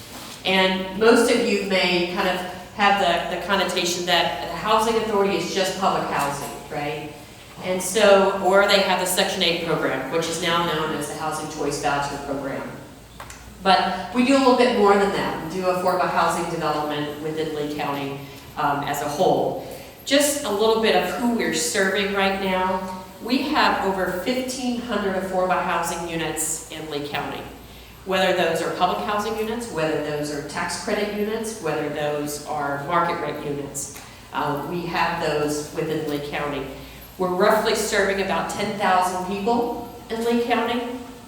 And right now, that seems like a lot, but we've got 7,000 people on our waiting list. And the only reason it's stopped at 7,000 is because we've closed the waiting list. Because it's going to take us a while to get through that. But those are kind of, not fun facts because I can't develop and build property quick enough to house all the folks that are in need of affordable housing. One of the things that I think comes as a shocker to some when I kind of throw out some of these numbers is a Housing Choice Voucher Program. How many are in the audience are familiar with the Section 8 program? So the majority, right? It's a little voucher. I go to a private landlord and I say, hey, can I rent your place? And the landlord says yes. And then the rent is going to be paid from me, the Housing Authority, and then the tenant's going to pay based on their based upon their income, which is not exceeding 30% of the area median income, right? So it means that unit is affordable to them. The average income of a person on the Section 8 Housing Choice Voucher is around $20,000 a year. So there you know, everybody needs a little help to have the rental market and to have a home. So the public housing units, it's an old program, it's going out of style, it's eventually going to run its course, and that is the old way that the U.S. Department of Housing and Urban Development would fund affordable housing units, right? So that the subsidy and capital funds kind of stay with the unit so you can kind of rent it for eons and eons. It's outdated. It's a lot of the public housing in the country that's not just Lee County is at the end of its useful life cycle. Isn't that a nice term? But the HUD came up with it. And it's saying, we don't give you enough money. It costs you $1 to run the apartment, and we're only going to give you 70 cents. So therefore, you're having this shift. What do? Do you replace the AC or you replace the roof? You got to make those tough choices because the money to keep up with 60-year-old properties is just not there anymore from the federal government when they thought the public housing program would work. So we're kind of facing some of those issues. But on the good note is that the Housing Authority, and we have a nonprofit development arm because we do nonprofit development of affordable housing units. We utilize I know Mark's here from Florida Housing Finance Corporation. We utilize one of the other programs that Florida Housing has. It's called the Low-Income Housing Tax Credit Program. The short word is that's how we go and we raise equity to build affordable housing. I know it took me a long time to understand what the Low-Income Housing Tax Credit Program was and how that benefited and how that worked for affordable housing development, because we need to build units, right? So unless I can pay a regular mortgage and I can pay that based upon any rent that I'm going to achieve by renting these apartments, that determines my eligibility of how much money can I borrow to build. In the tax credit program, you go and you apply for tax credits and you get an investor that will infuse equity, so that helps to, one, make sure that units will remain affordable for the next 15 years, and that you can use that equity and that's part of your capital stack so you can build the affordable housing. In theory, it all makes sense until the market and the construction prices start increasing. So we're kind of facing some of those issues. One of the things that, before I get off the topic of the Housing Choice Voucher Program, I wanted to share with you is how desperately affordable housing rental is needed in our community. And I know that a lot of realtors, you're here and you're helping folks get into homeownership, but there is a real desperate need right now for affordable housing that is in the rental market. And how you can help some of us is learning more about the Housing Authority programs that we do have. The Housing Choice Voucher Program is this little voucher you can walk around and go rent an apartment.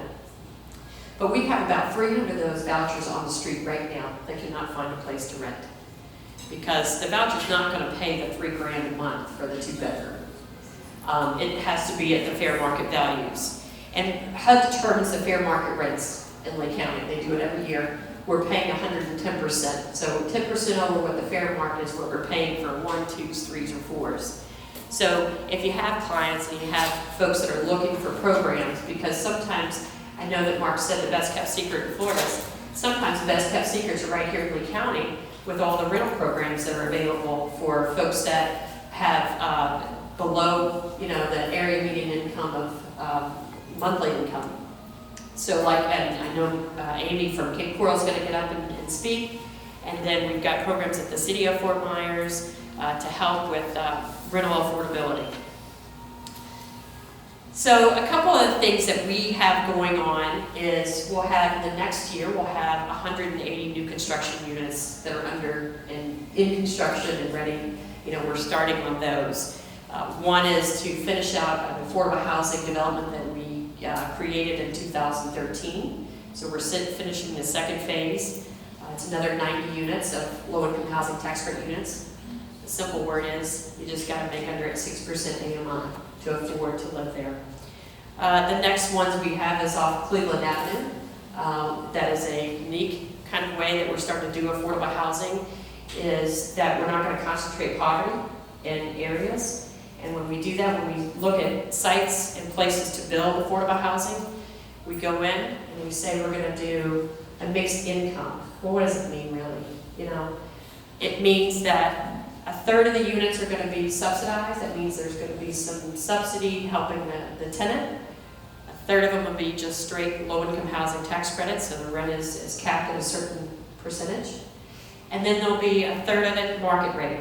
So market rate units, and they could be about the same rental price a month as the low-income housing tax credit units, so that we have kind of a mixture in affordable housing units. We are building another 90 units on Cleveland Avenue. It's commercial in the front space, kind of some work-live units, which is a new kind of concept. Everybody's working from home now. And then there'll be some affordable units in there, so there'll be some subsidy that's helping the residents out in the meantime.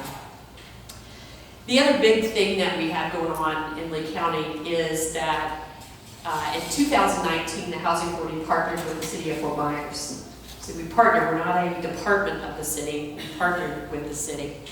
And we went after a $30 million grant called Choice Neighborhoods. That's about one of the few grants left from HUD that says, hey, I'll give you $30 million in capital. Now you have to go leverage that. And so with our partnership with the city and a number of nonprofits in the Lee County School District and the Lee Health, we were able to leverage over $360 million. That's a big number. That means that $360 million will be infused into a public housing community. Now, not just tearing the old public housing down and rebuilding, but infused in a 2-mile radius within a 5-year period. That is truly a transformational effort. And so one of the things that we've been able to do is there's new schools, there's new healthy programs going on, there's new housing. Hopefully that infuses a lot of affordable housing, homeownership developers to come in neighborhoods and to start building, again, affordable homeownership units so that we truly kind of look at a neighborhood and transform in a holistic way. Not just, let me just go knock stuff down and then rebuild, right? Because in the end, if a lot of residents don't have a lot of services available, it just goes back down the same road. But one of the things we're hopeful about transforming this neighborhood is, everybody familiar where the Stars complex is off at Edison? Yeah. So it's the Southwood Village public housing. It's 1960. It's at the end of its useful life cycle. I can tell you that. And so that's what, one got us the $30 million grant and all the equity. But also in that transformational effort, we're trying to create a neighborhood where everybody would want to live, right? We all want to live in nice neighborhoods. We all want to have access to amenities. We all want to be within, driving distance to a grocery store, even if we don't have our own cars and things of that nature. So we looked at, when we started doing the planning process for this transformational effort, we attracted private investment. And private investment says, I'll come in and I will do certain things. So we were fortunate enough to have a local group that is going to build a grocery store. Now, good luck to all the grocers around here. It's a hard business, but it's very needed in transforming communities so that residents have access to certain things that we'd all want access to. So that has attracted a $15 million investment. Just that alone. The Lee County School District is rebuilding Franklin Park Elementary. That's catty corner to this neighborhood that we're transforming. $55 million. This will happen in the next 5 years. So all these things, I'm kind of rattling off these numbers. This is true commitment from the federal government, the state government, the local government has infused some of their recovery dollars to help us develop affordable housing. So that is such a blessing that comes to us. But all we do this is so that we can take care of folks that need affordable housing. And we need this kind of rental housing in Lee County because we're going to have places for people to live. Not everybody is going to go to homeownership, but where they can live and not be rental poor, right? Not house poor, but rental poor.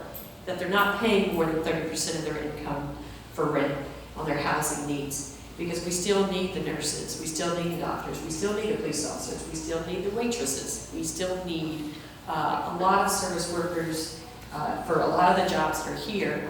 And I think Bill had said it earlier, is why can't we find any workers that can't afford a place to live, right? So there's the gamut. Can't afford a home ownership at this point, we certainly can't find affordable rental at this point with, when you're not making over $70,000 a year. So that's kind of our focus.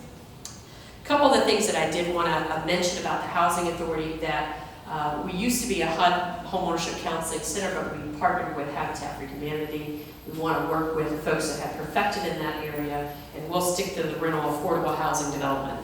And so as we do that, but we do have some programs at the Housing Authority, or even if they're on the Housing Choice Voucher Program, to help with self-sufficiency. And these are to help, it's actually a kind of a personal case manager for a resident that's interested in increasing their education, their employment opportunities so they can earn more money and eventually go on to home ownership. So a couple of the programs that we do have in there help them guide their way and to get on a track so that they can move up and out of any rental assistance that we may be providing. But also when they participate in this, they start to maybe make more money. And in these rental programs, your rent's based upon your income. So you start making more money, you pay a little bit more rent. When some of these residents decide, I want to engage in self-sufficiency activities because I want to move on, I want to go and I want to buy my own house, I want to live in that neighborhood, and we help them get there. They start making more money, we take a portion of that money, we put it into an escrow account. And in 5 years, if they've finished their goals, they've worked on their credit score, maybe homeownership is their deal, right? That's their jam today, and they want to, get their family into homeownership. We take that money monthly, we put it into an escrow account, and when they have finished and ready to go, we give them the check. We have, in the past year, the average check has been $15,000.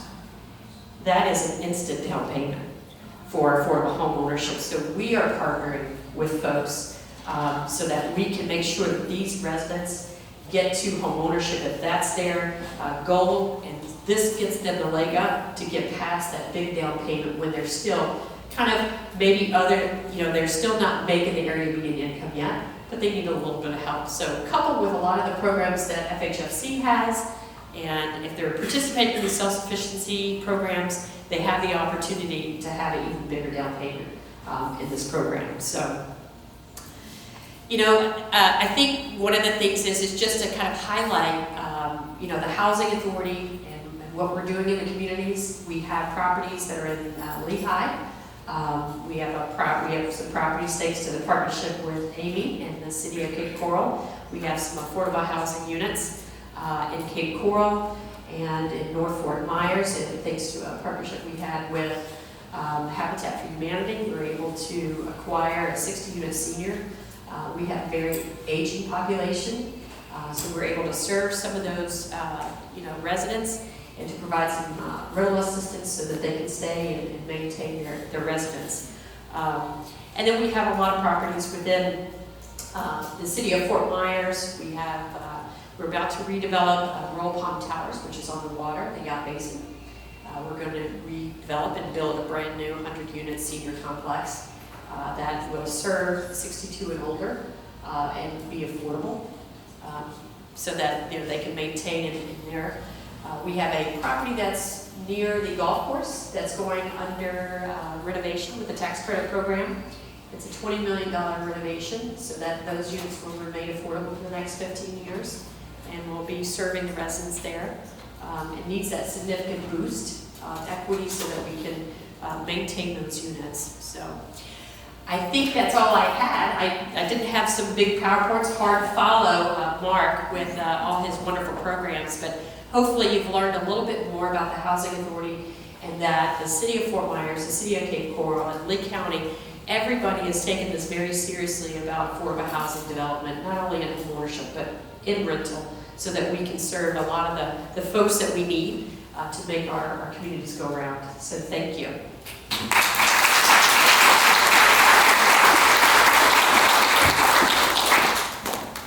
Marcia, thank you so much for coming and spending time with us. Are there any questions that we'd have for Marcia while she's with us? That means I've answered everything. Yeah, wow. All right, well thank you so much, and thank you for the work that you do in our communities. It takes looking into the future, dealing today with the problems and challenges of tomorrow, and we certainly thank the Housing Authority for doing the job that they do with that in our communities. You know what? Do I get to call an audible? Yes. How'd you like a 15-minute break? And thank a few people as we make our way through here today. First of all, I think we all owe the Palm Coast Realtor Association a round of applause for acknowledging the fact that you all need this education. So thank you to the association for putting this together, and the association certainly couldn't run without leadership and without people that would volunteer their time, their skills, their knowledge. And so if I could, if you've served in a committee leadership capacity, a chair, a vice chair of a committee, a board of directors, Florida Realtor directors, anyone that serves as a volunteer leader, if you please stand. Let's give them a round of applause and appreciation.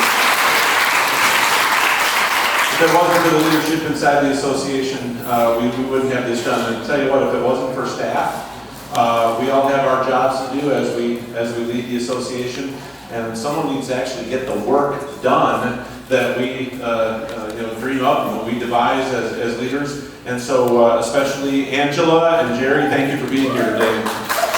Thank you.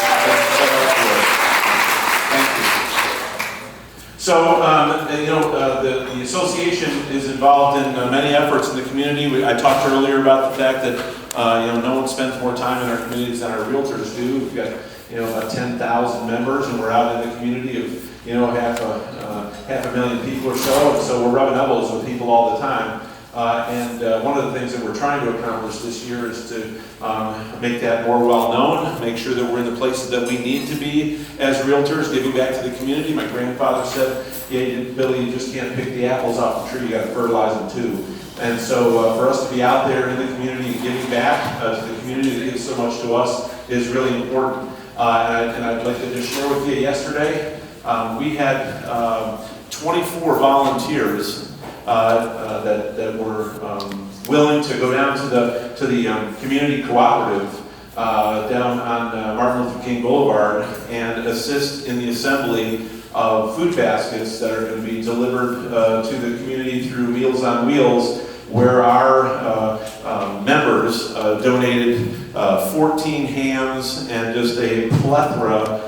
We kind of delivered kind of a little mini Publix down there in the cooperative. And then 24 of our people went there and took time out of their schedules to assemble the food for those people that otherwise would go without on Easter weekend. So your association is working out there in the community. And if you'd like to get more involved, please do. There's several people in the room. You'll see white tags on their apparel that are involved in committees. If you want to help out some way, just raise your hand. We got room for plenty of people that want to give back to the community. So, getting back to our program, our next speaker is Cece Schepp. Cece comes to us from Habitat for Humanity. How many people in the room know about Habitat for Humanity? Okay, they've been around a long time. They are highly instrumental in making sure that housing availability is there. We're going to learn more about that today. But to let you know, for those of you that don't know about Habitat for Humanity, they're driven by their vision for a world where everyone has a decent place to live. Habitat for Humanity of Lee and Henry counties partners with local families in need of decent and affordable homes. Since 1982, more than 1,700 families have purchased Habitat homes in Lee and Henry counties. Habitat homeowners help build their own homes alongside the volunteers. They contribute toward the closing costs and pay an affordable mortgage set at no more than 30% of their monthly income. Through volunteering and providing financial and material donations, everyone can help Lee and Henry County families achieve strength, stability, and independence. Through shelter, we empower. And so for more information, you can visit Habitat for Humanity, 4 being the number 4.org. So Cece comes to us today. She expertly crafts collaborative approach to disseminating the Habitat mission throughout Southwest Florida and beyond. Her creative and strategic leadership style enables her to deftly guide her team through numerous projects, which include constructing the right visual, audio, and written messages for vast audiences. Cece uses her background in brand marketing, public relations, and graphic design to adeptly navigate the challenges of creatively communicating messages in a world where information is constantly changing and updating at a moment's notice.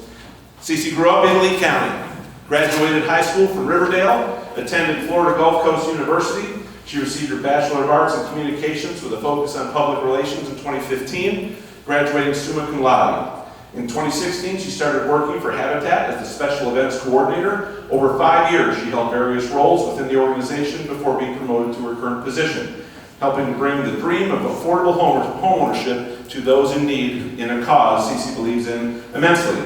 Cece enjoys volunteering for Habitat during her time off. She also enjoys spending time with her husband, Donnie, and 2 rescue dogs, Banks and Stella. So help me welcome Cece to the stage.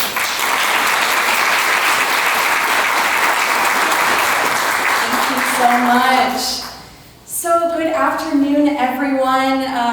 As mentioned, my name is Cece Schepp, and I'm the Director of Communications at Habitat for Humanity of Lee and Henry counties. So we're so grateful to be here today. We actually have some Habitat representatives here as well from our Family Services team. So We are really, really proud to be a part of this today and to be a part of the conversation especially, because it's so important to the work that we do and the work that so many people in the community also do as well. So very grateful to be here and just talk about my passion. So I'll kind of give you a history about Habitat first, and then kind of get into some of the details of what we do. So Habitat for Humanity of Lee and Hendry Counties is a local faith-based private nonprofit that serves families who have a housing need and are willing to partner with Habitat. As a developer, a builder, a mortgage lender, housing counseling agency, and a retail operator, Habitat partners with families to build, improve, or retain places to call home. So Habitat does a lot of things. We're a lot of things in one, so I'll get into more of those details soon. I'll start with really our vision and our mission. Like Bill said, our vision is a world where everyone has a decent place to live, and we believe that everyone deserves that. Our mission is seeking to put God's love into action. Habitat for Humanity brings people together to build homes, communities, and hope. So the idea that became Habitat for Humanity first grew from the fertile soils of a place called Koinonia Farms. This was a farm outside of Americus, Georgia, and it was founded by farmer and pastor Clarence Jordan. So koinonia is actually a Greek word that means community or fellowship, and that perfectly described the environment of this farm. Koinonia was actually founded in 1942, which of course was a time when tensions were really high among a lot of different people. And in this multiracial community in the South, all people were treated equally, resources were shared, and they were good stewards of the land and the resources that they had available to them. So a really unique group of people at a really unique time coming together to live in harmony. So in 1973, Habitat's eventual founder, spoiler alert, it is not Jimmy Carter. Jimmy Carter is an amazing advocate and someone who's incredibly involved with Habitat, even to this day in his older age, still volunteering on our job sites, but he did not found Habitat for Humanity. Our eventual founders, Millard and Linda Fuller, they moved to Koinonia Farms because they heard about Clarence Jordan and what he was doing on the farm, and they really wanted to see what was happening. So Clarence Jordan and the Fullers, they joined forces to develop what they called partnership housing. So partnership housing was centered around those in need of adequate housing, working side by side with volunteers to build decent and affordable homes, which probably sounds a little familiar. So the idea is that new homeowners' house payments would be combined with no interest loans provided by supporters and money earned by fundraising to create what they called the Fund for Humanity, which would be used as a revolving fund. So that enabled even more homes for more families to be built, because all the money raised from that would go right back into it. And then laying the foundation, that really laid the foundation for what Habitat is today. So Habitat's really grown from this farm into an international organization, which is pretty amazing. It works in local communities across all 50 states in the US and in over 70 countries around the world. So every Habitat affiliate is actually its own operating affiliate and has a specific service area, which is pretty incredible. And our international affiliate is, our international organization is something that we have valuable ties to. We actually tithe 10% of our undesignated revenue to our sister international affiliates. Because of course, internationally, a lot of organizations do not have the resources that we do here in the States. And so our organization actually participates in tithing to those affiliates as well, and giving back and making sure that people have access to decent shelter, not just here, but around the world as well. So about Habitat for Humanity of Lee and Hendry counties, our specific origin, we started in an area called Harlem Heights in 1982. So Harlem Heights, if you're not familiar with it, it's actually an area that's on both sides of Gladiolus. It's between Gulf Harbor Yacht Club and Health Park Medical Center. So if you have been around for a few decades, you may have seen Harlem Heights in the 60s and 70s. And it looked a lot like this. Pretty much all of the homes, is a loose term, but all of the shacks in Harlem Heights were dilapidated buildings. They had no running water, no electricities, and families and children were living in these shacks all around the community. So an organization called the Lee County Mission Board, they actually saw this incredible need in Harlem Heights. It was extremely striking, and they wanted to do something about it. And that's just very true to who Habitat is. It's local community leaders that come together and want to make a change in their community, especially a tangible one. So they heard about this partnership housing concept and Habitat for Humanity, and they wanted to invite Millard Fuller down to Lee County specifically and just really start Habitat for Humanity here locally. So actually Millard Fuller did come down and he told them a little bit of he gave them a little bit of strange instructions. He said, what you're going to do is you're going to spray paint Habitat for Humanity on a sign, so like a piece of plywood, put it in the ground, and you're going to start digging. And just dig and dig and dig until somebody stops and asks what you're doing. And they were very confused, and they said, well, what happens if no one stops? And he was like, well, fill the hole back in and dig again. So eventually someone did stop. And he actually happened to be a contractor. And he said, what in the world are you doing? And they said, we're Habitat for Humanity, and we're trying to build houses for families in need of decent shelter here. And so legend has it that that gentleman, like I said, was a contractor and helped fund the first homes that were the first homes for Habitat for Humanity of Lee and Hendry counties. And that was in 1980. And then Habitat was officially chartered in 1982. And so Millard Fuller was there for that first home building and was able to celebrate with us. And we were one of the first Habitat affiliates that was born. We've been around for a very long time. So 40 years later, because that's how long we've been around, we have actually partnered with over 1,700 families to help them build strength, stability, and self-reliance through affordable homeownership. Additionally, we have served over 200 families through home repairs and over 900 through housing counseling. So we have an extensive range of services that we actually offer. So in the last few years, we have made it a goal to offer a path to affordable housing for every family that asks for help and is willing to partner with Habitat.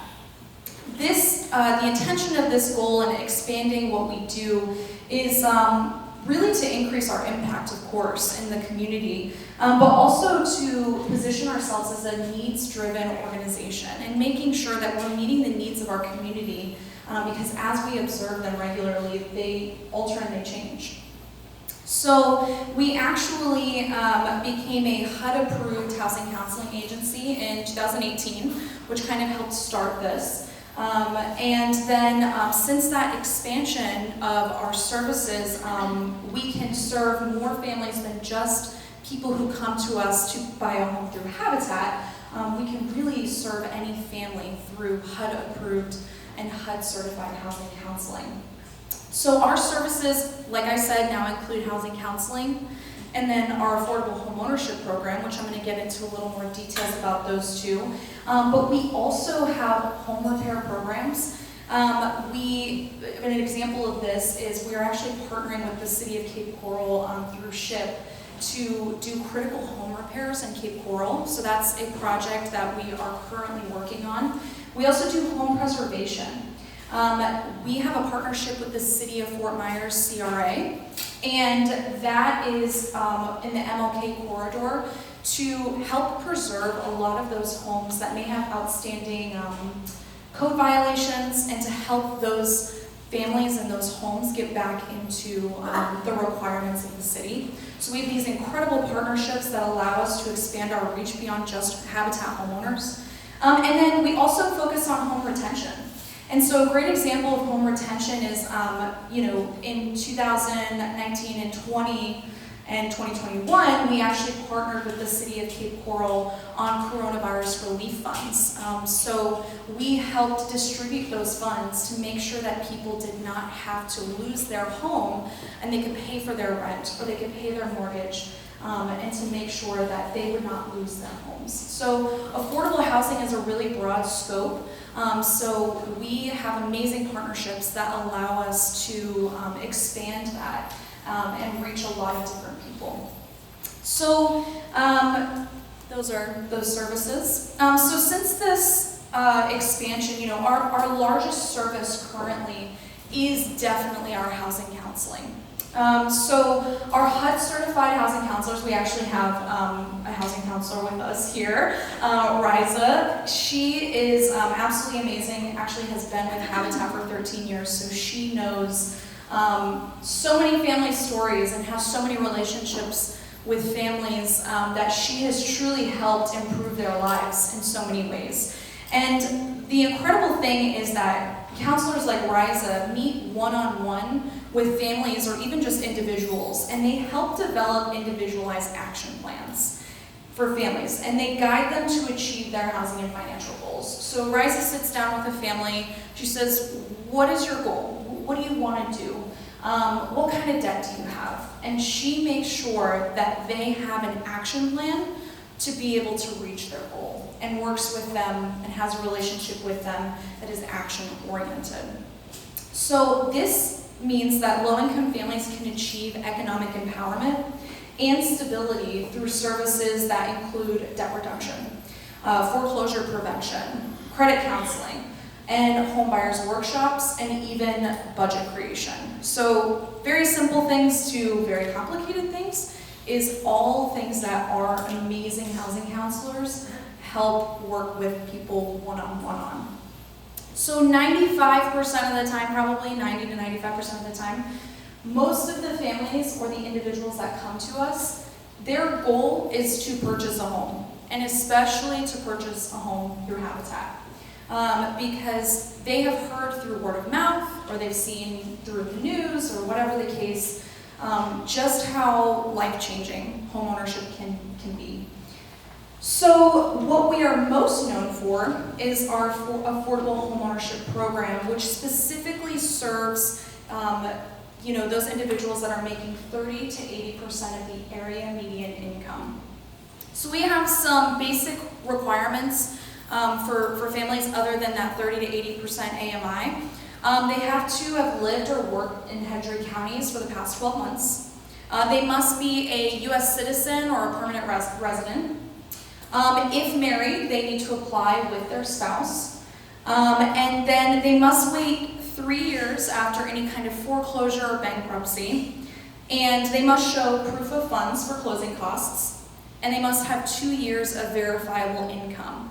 So we do have maximum income levels of families that we can serve through our affordable homeownership program. So I'll just give you an example.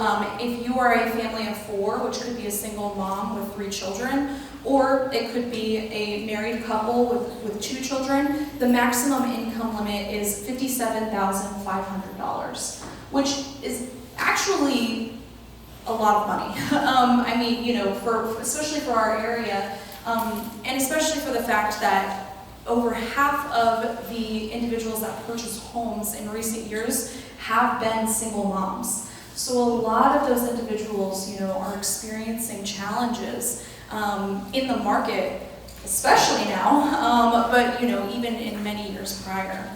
So we work to serve those individuals, and those are just our basic requirements. So for a family to qualify for the program beyond just the basic requirements, they must show and demonstrate that they have a need. So the need can be anything from, a home that's in a bad condition. Of course, Heritage Heights is a pretty extreme example, but we have heard some really, really sad stories about really poor living conditions, whether that means an absentee landlord or damage from a natural disaster that has never been fixed. There are some poor living conditions that can exemplify a need. It can also be an overcrowded living situation, or if somebody has a subsidized rent. So need looks like a lot of different things. We also require the ability to pay back a mortgage. Other than the Jimmy Carter thing, the second largest misconception, everybody thinks that Habitat gives away free homes, and we don't. We require individuals to show and demonstrate that they have the ability to pay back a mortgage. And they also have to show that they have the willingness to partner with Habitat. And what that partnership looks like is once they've been approved for the program, they have to meet regularly with a housing counselor. So even if they had met regularly with a housing counselor to get Homebuyer ready, they had to continue meeting with that counselor, because when you're under contract for a home, there's a lot of things that you don't want to do in order to not screw up that mortgage. So our housing counselors are meeting regularly, making sure that homeowners are staying in that budget that they talked about. They're not opening new credit cards, they're not buying a new car or making poor financial decisions, especially because we have a typically more extended time period in which a family pre-qualifies for a Habitat home and then closes on that home. So then they have to put in 300 hours of what we call sweat equity. So sweat equity is essentially they have to work over 300 hours shoulder to shoulder with many of our volunteers or even other homeowners to build their own home. They can volunteer in our restores or in our office. So there's various ways that they can complete that sweat equity, but it's a huge requirement and a huge undertaking and commitment, and our families achieve it, and it's amazing. They also have to pay $2,000 towards closing costs. Now as realtors, I'm sure you're thinking, whoa, that's an amazing deal. And it is. We want to make sure it's affordable and achievable, but there is still some skin in the game there from the sweat equity as well as the closing costs. And they have to attend over 20 hours of homeowner maintenance and financial literacy classes. So we have these incredible classes that our family services team helps coordinate, where it is heavily invested in making sure that people are ready for the financial commitment of being a homeowner. I'm sure if any of you are homeowners, you know how frustrating it can be. Your water heater breaks. You need to replace it. What does that look like? So there's also maintaining that home and the financial aspect. Both of those things are extremely important in the success of somebody owning their home and making sure they're maintaining it. So these are those amazing requirements, and just to give an overview of how the process works, when someone comes to us, they go through an intake process. So we have our amazing intake coordinators who will kind of help capture all of the information and assess what the need is. They will then schedule a one-on-one meeting with a housing counselor. Like I said, help them get home buyer ready. So there may be somebody who comes to us and they're ready to buy a Habitat home once they meet all the program requirements, but they're there. But most of the time, people come to us, they're really excited because they think they just got to show up and they'll get a Habitat home.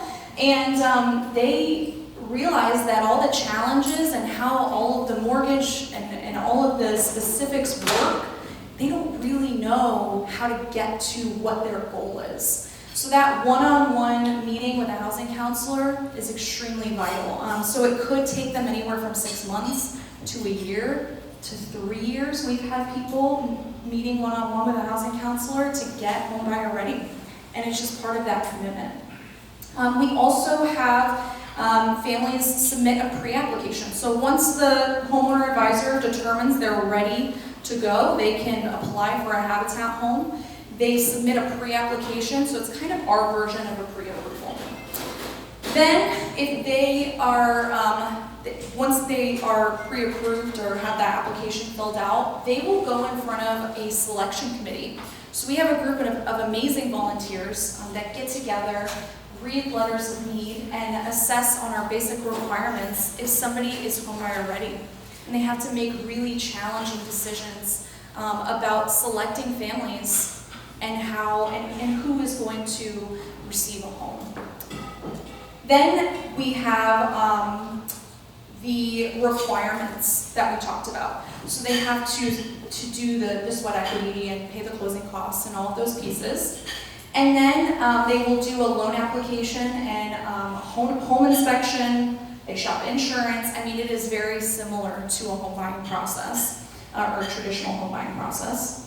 And then we celebrate every single family with a home dedication, which is probably our favorite events. I'll tell you how many of those we have pretty soon every year. But we are grateful to be able to get everyone together who helped make this possible for the family because it's a community effort.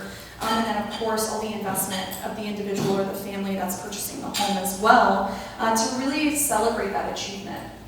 And then the family will close on their home. Just like they have to sign closing documents in a traditional mortgage, our mortgage is the same. The difference is that Habitat holds that mortgage. We are the lender, which gives us the ability to make that affordable. And so what that looks like is we sell the home to the family at appraised value. Then families purchase the home with a low to, most of the time, 0% interest mortgage, which is incredible. And their payments are fixed at 30% or less of their income, which means that it is always affordable. So, I know what you're probably thinking again, because you're realtors. That's an insane deal. Low to no interest mortgage does not exist. Habitat is really the only way that you can achieve something like that. So every payment that goes into the home is paying only for the home, which is amazing. And that 30% is fixed. That includes the insurance, everything that goes into maintaining that home, homeowners associations fees, all of those things we make sure are in that 30%. So that it is absolutely affordable for the family. So we also understand that you may be thinking, well, geez, couldn't somebody just buy one of these homes and in a market like this, just resell it and make a ton of money off of it? Well, probably, because our homes are appraising anywhere from, $195,000 to $275,000, which is amazing because we have an incredible product. But we know that a Habitat home is a community asset and an individual asset. Because of this, we protect our investment through writing protections into our partnership agreements. So we have a really intentional way of doing this. This includes making sure that if a family wants to sell their home, they can. We just make sure that they give Habitat the first right of refusal, because that means that we have the opportunity to purchase the home back and to rehab it for another family to have an affordable housing opportunity. Additionally, we have a shared appreciation scale. So this gives our homeowners the ability to build wealth and equity, but also know that the longer they stay in their home, the better. Because once they own the home outright, they can receive any of that sale cost right back to them. But until then, we have a shared appreciation, Habitat and homeowner. So additionally, we are proud to say that we have a less than 1% foreclosure rate on these affordable homes. That is absolutely huge for us, and we're really, really proud of that. In fact, of the 1,700 families that have purchased their Habitat homes, 241 of them have paid their mortgages in full. And it's really just a testament to the Habitat model and just this long-term commitment, and even specifically what the housing counselors help prepare Habitat homeowners for, and knowing that they have pride in their home and they want to stay there as long as that they can. And that they also have the ability to pass that on to the next generation, or to set up their family or their children to also achieve the same thing, but maybe even in a traditional mortgage. So what's really amazing, we have many homeowners, like I said, who have paid off their mortgage. A great example is Misty is someone who purchased her home. She's a single mom of 3 children. Purchased her home in 2010 and has had a lot of challenges since then. She was actually diagnosed with stage 4 colon cancer. And as a single mom, that's extremely difficult to have to juggle not just your children and making sure that they're taken care of and they can get to school and all of these things, but to also try and prioritize your health. Well, she credits the fact that she didn't have to lose her home or didn't have to worry about her medical bills piling because she had an affordable mortgage. She didn't have to worry about choosing one over the other, staying in her home or paying her medical bills. You know, she was able to do both and have a place where she could heal as well. So she's now in remission, which is fantastic. And we actually just celebrated the fact that last year her son graduated from high school and is actually going to a trade school so that he can, work on cars, and something that he's done with his mom for years, and really, enter the workforce and be prepared. And he's so grateful. Both of them are just so grateful to be able to have a stable place to come from to make that possible. So I will tell you a little bit more about how many homes we're building and what those homes look like. So we are building 60 homes, 60 new homes this year, which is a lot. So, because I said we're a developer, so that makes sense. So they're in all areas of Lee and Hendry counties, like you can see.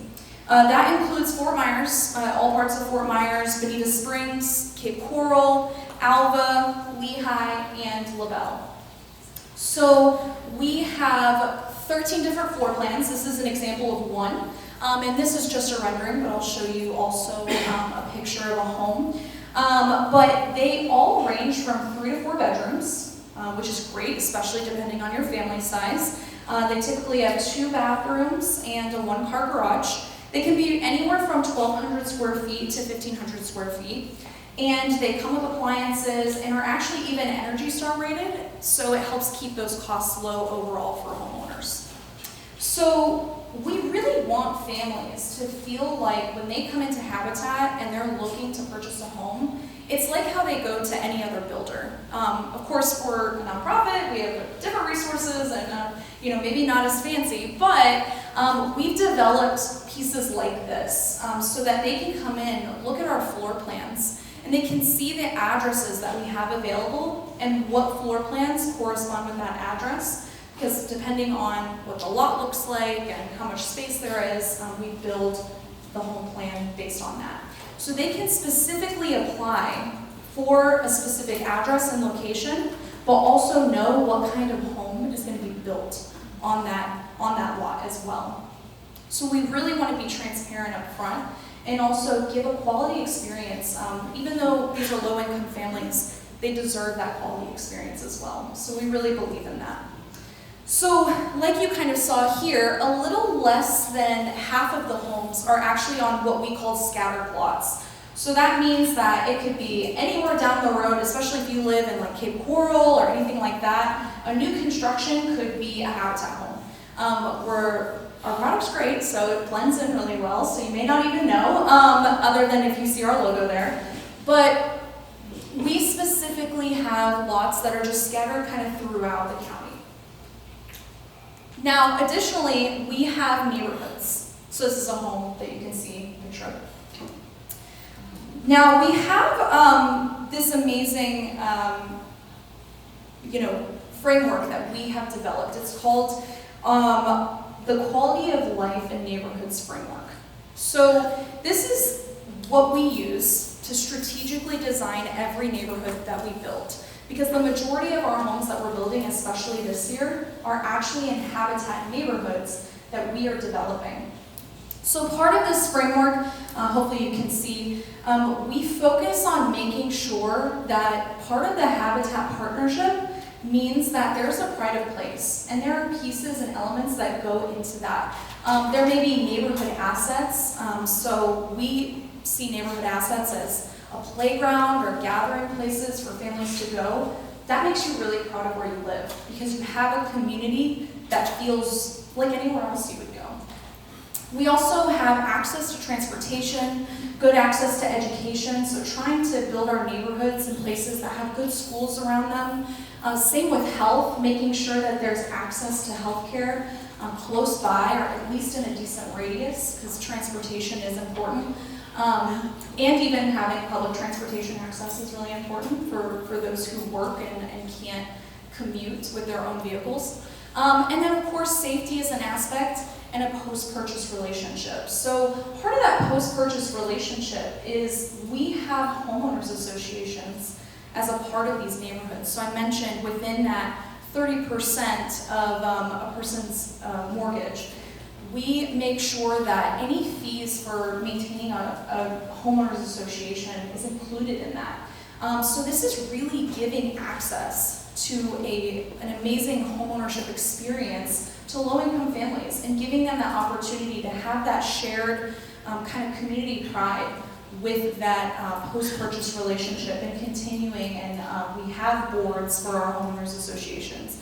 We have homeowners that are involved in those, and making sure that they feel like they can be an advocate for their neighborhood and their community as well.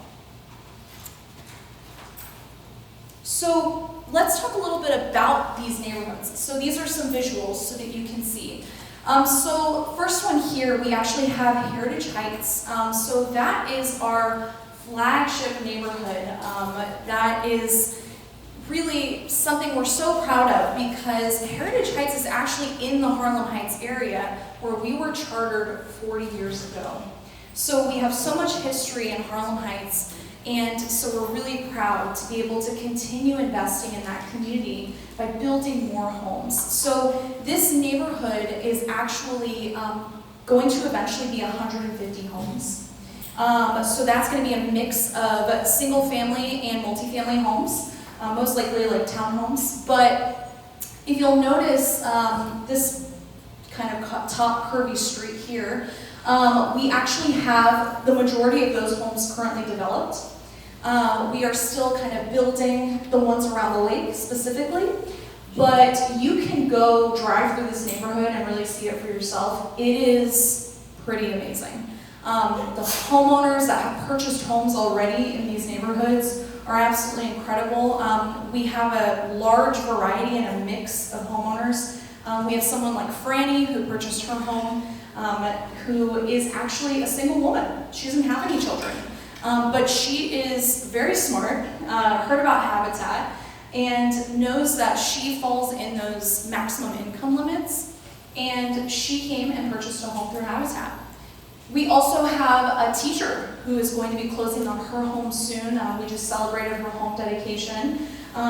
She is an extremely hardworking single mom who teaches the children, you know, in our area, and that's so important, and teachers are so vital to our community. And so she did all of the program requirements and all of these pieces, and now is going to live in Heritage Heights, which we're so proud of, and she's really excited about. So we also have Miracle Palms. So Miracle Palms is a community that's actually within the city of Fort Myers. It's a community off of Ortez, and it has 108 single-family and multifamily homes. So that is right there in the middle. We have playgrounds and things like that available in that area, and we are currently working on selling what we call twin villas, which are essentially attached homes that are really, really nice and really good for people who have, you know, generally the lower end of low income. We also have Partnership Place. So that's a neighborhood in Bonita Springs that is in the Rosemary Park area, if you're familiar with that. And it will have 14 single-family homes there as well. So we have amazing supporters in Bonita Springs, from City of Bonita Springs to, there are gated communities in Bonita Springs specifically, like Shadowwood, Bonita Bay, Pelican Landing, that work really, really hard to fundraise and actually help us build those homes as well. So we are just so blessed to have amazing community partners in every aspect of our mission and who engage with us in amazing ways. And then we also will be breaking ground on another neighborhood called Prospect Avenue. It's located in the Tice area in the city of Fort Myers, and that will be 29 single-family homes as well. So I believe next month we're actually breaking ground on that, so I'm sure you'll see pictures and things like that. We're really excited. So we actually plan to develop, including these 9 new neighborhoods in Lee County in the next 10 years. So really, these neighborhoods enable us to empower residents to enjoy a strong sense of community, but it also helps us meet the demand for affordable housing and homeownership especially, because we can build those in a large scale. So speaking of the demand of affordable homes, if you, which I'm sure all of you have caught the local news lately, or picked up a newspaper, or even just had conversations with clients, you will know that the top story and top conversation right now is the critical need for affordable housing, especially in our area. We are, of course, grateful that issues like this is getting the coverage that it deserves, because it's been a problem for a long time, and it's been a challenge of our residents for a very long time. But there's a lot of statistics and a lot of information. So just for today, I'm only going to focus on 4. I also have some handouts that I think a lot of people already kind of picked up, but we're just going to focus on 4 today, and I might need your help remembering them. But first one is 55. Second one is 79,000. The third is 11. And the fourth is 412. So we'll start with 55. 55 refers to 55%. That's how much rents have increased in Lee County since just last year. Additionally, just last month, Florida actually received this great distinction, I guess you could say, as the highest percentage of cost-burden renters nationwide. So that's a huge deal, especially for our community, and especially for what all of you do. Second number is 79,000. So 79,000 is the most recent data for the number of families who are currently spending more than 30% of their income to put a roof over their heads. That is a lot of people. And that's not in Southwest Florida. That's just in Lee County alone. So you can essentially drive 15 minutes any direction from here and find thousands of families that are currently struggling, especially when it comes to being able to afford where they're living. The third number is 11. 11 is the average number of families who contact us every day looking for housing help. And that number fluctuates week over week. It of course depends. It was recently 13, and it was also recently 17. So it really just depends. But right now, the average number is 11. And the fourth number is 412. 412 is the number of families that are currently in Habitat's housing counseling program. So these are families who are meeting one-on-one with a housing counselor, who have developed individualized action plans to help them reach their financial and housing goals. So, like I said, for those 412, it may take months, it could take years for them to be homebuyer ready. But we are really committed to making sure that any family can be able to access that service. And that's really important to us.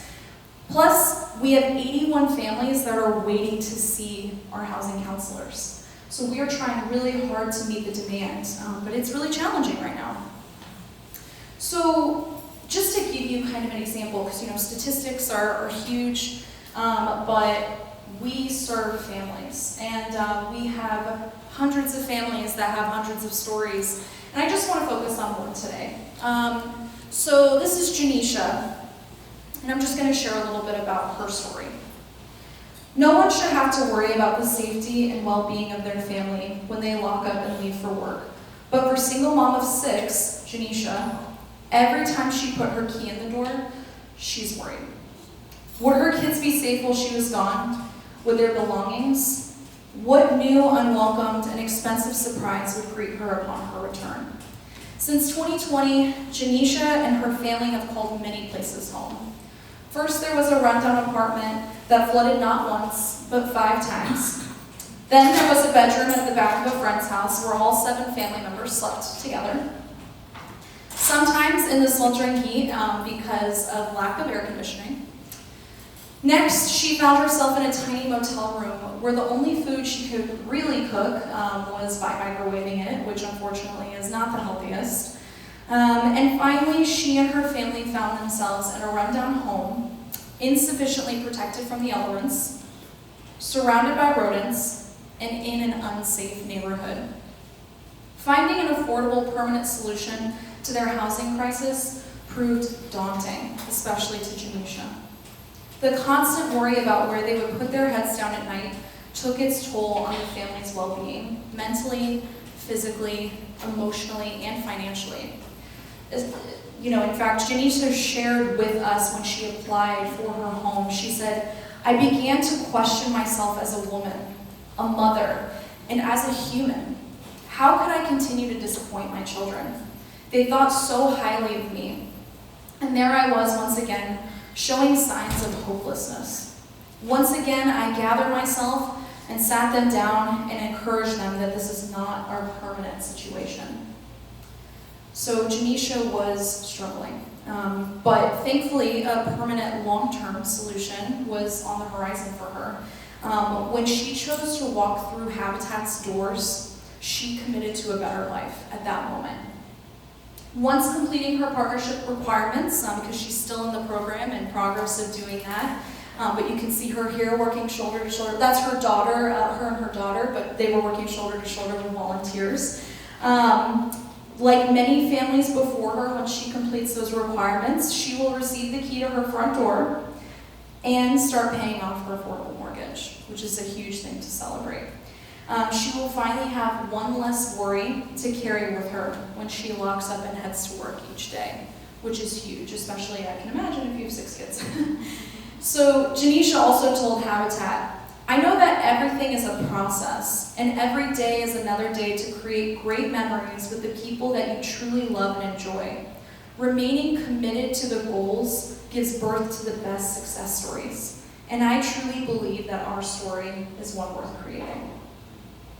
So we, of course, also believe that Janisha's story is one worth creating, along with so many other families that we're partnering with in various ways, including, of course, affordable homeownership, housing counseling, home repair, and we're so grateful for the partners that we have to make that possible, because the need can seem and feel extremely overwhelming, pretty much all the time, and I'm sure a lot of you have experienced this firsthand, or have had clients or people that you're working with who are experiencing this as well. But the amazing thing about Habitat is that we bring people together specifically to build hope, especially for families like Janisha's and so many others.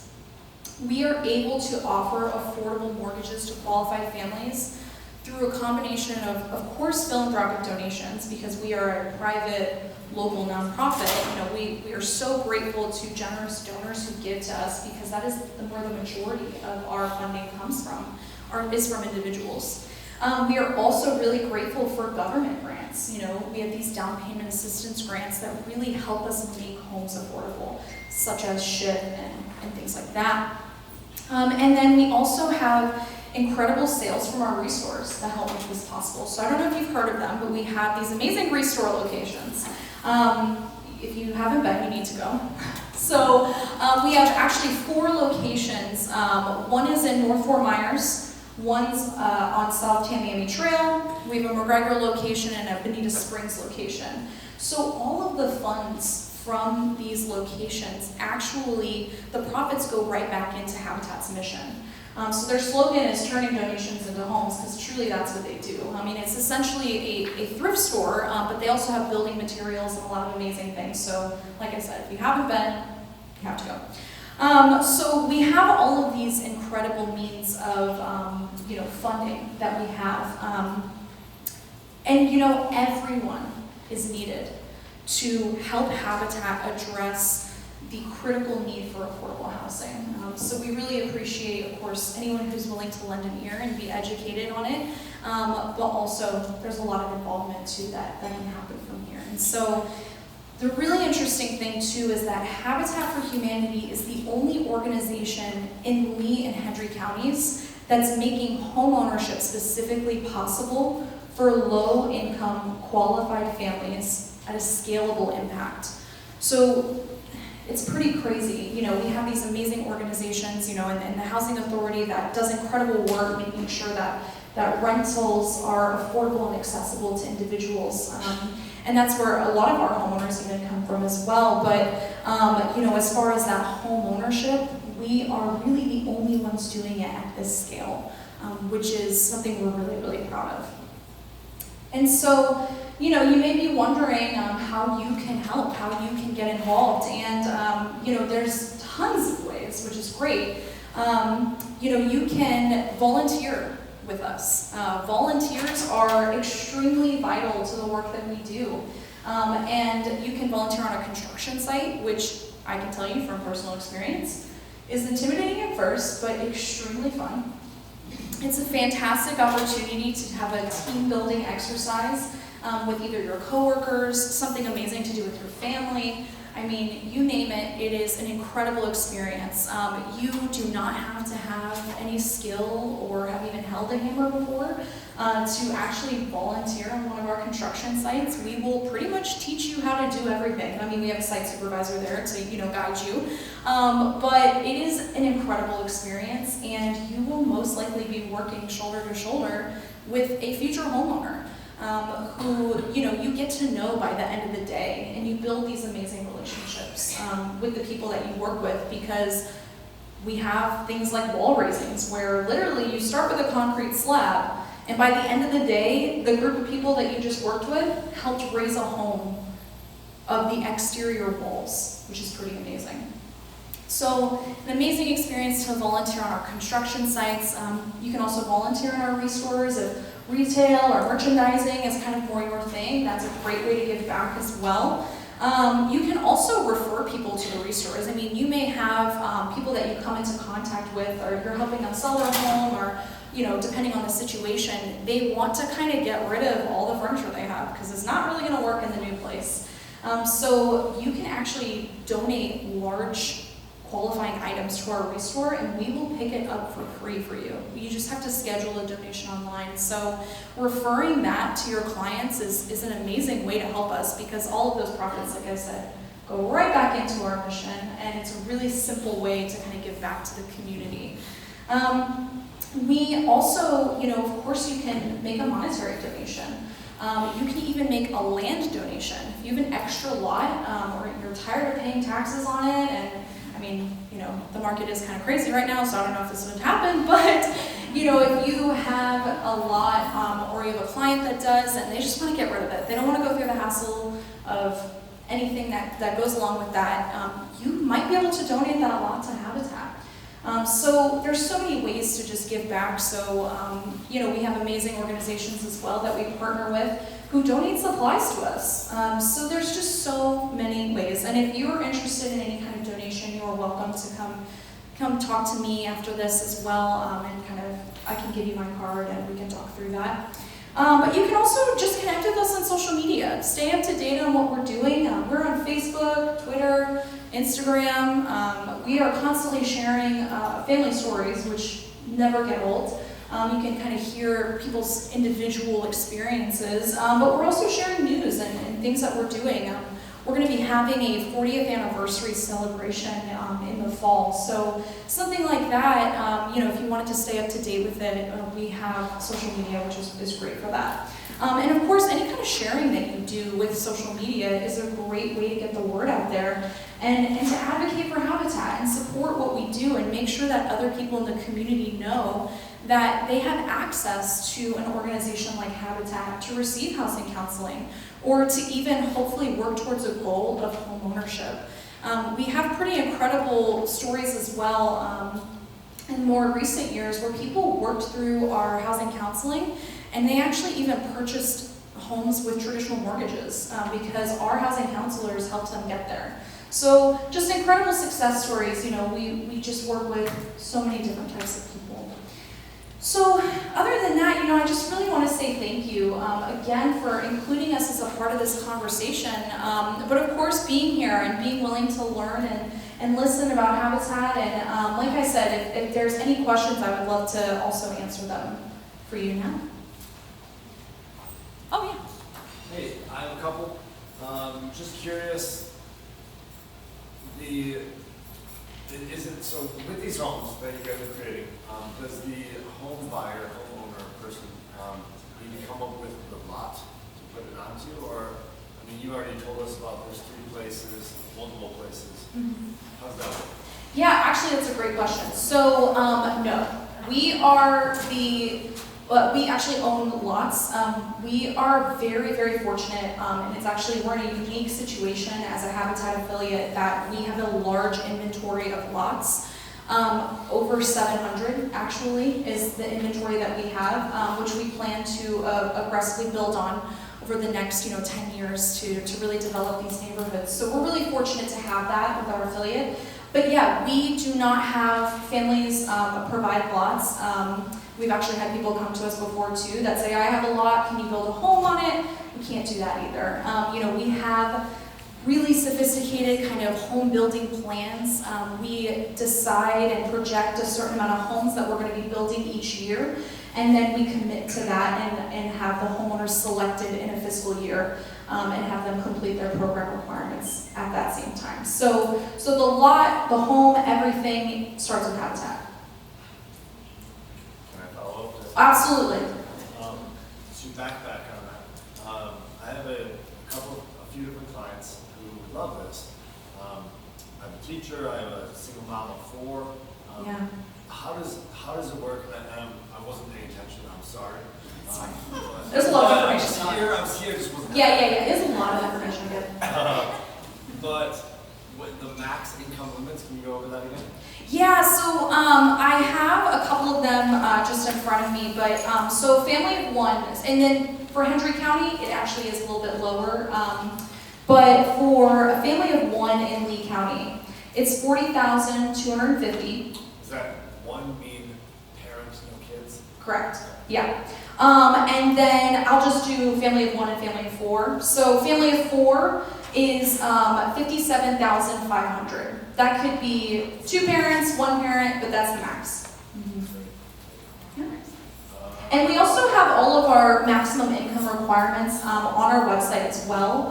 It's habitat4humanity.org, and there's an apply area as well that goes over our affordable homeownership program. So if you wanted to direct anyone there, that's a great place as well. Okay, will do. With that, is that the best way to get started? Is to apply online or to?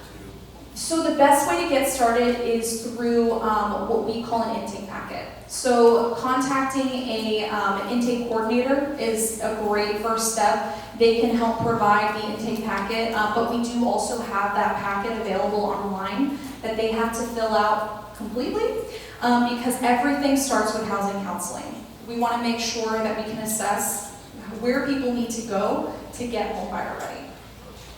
Yeah, absolutely. Thank you. Can you mention really quick your mortgage burning ceremony?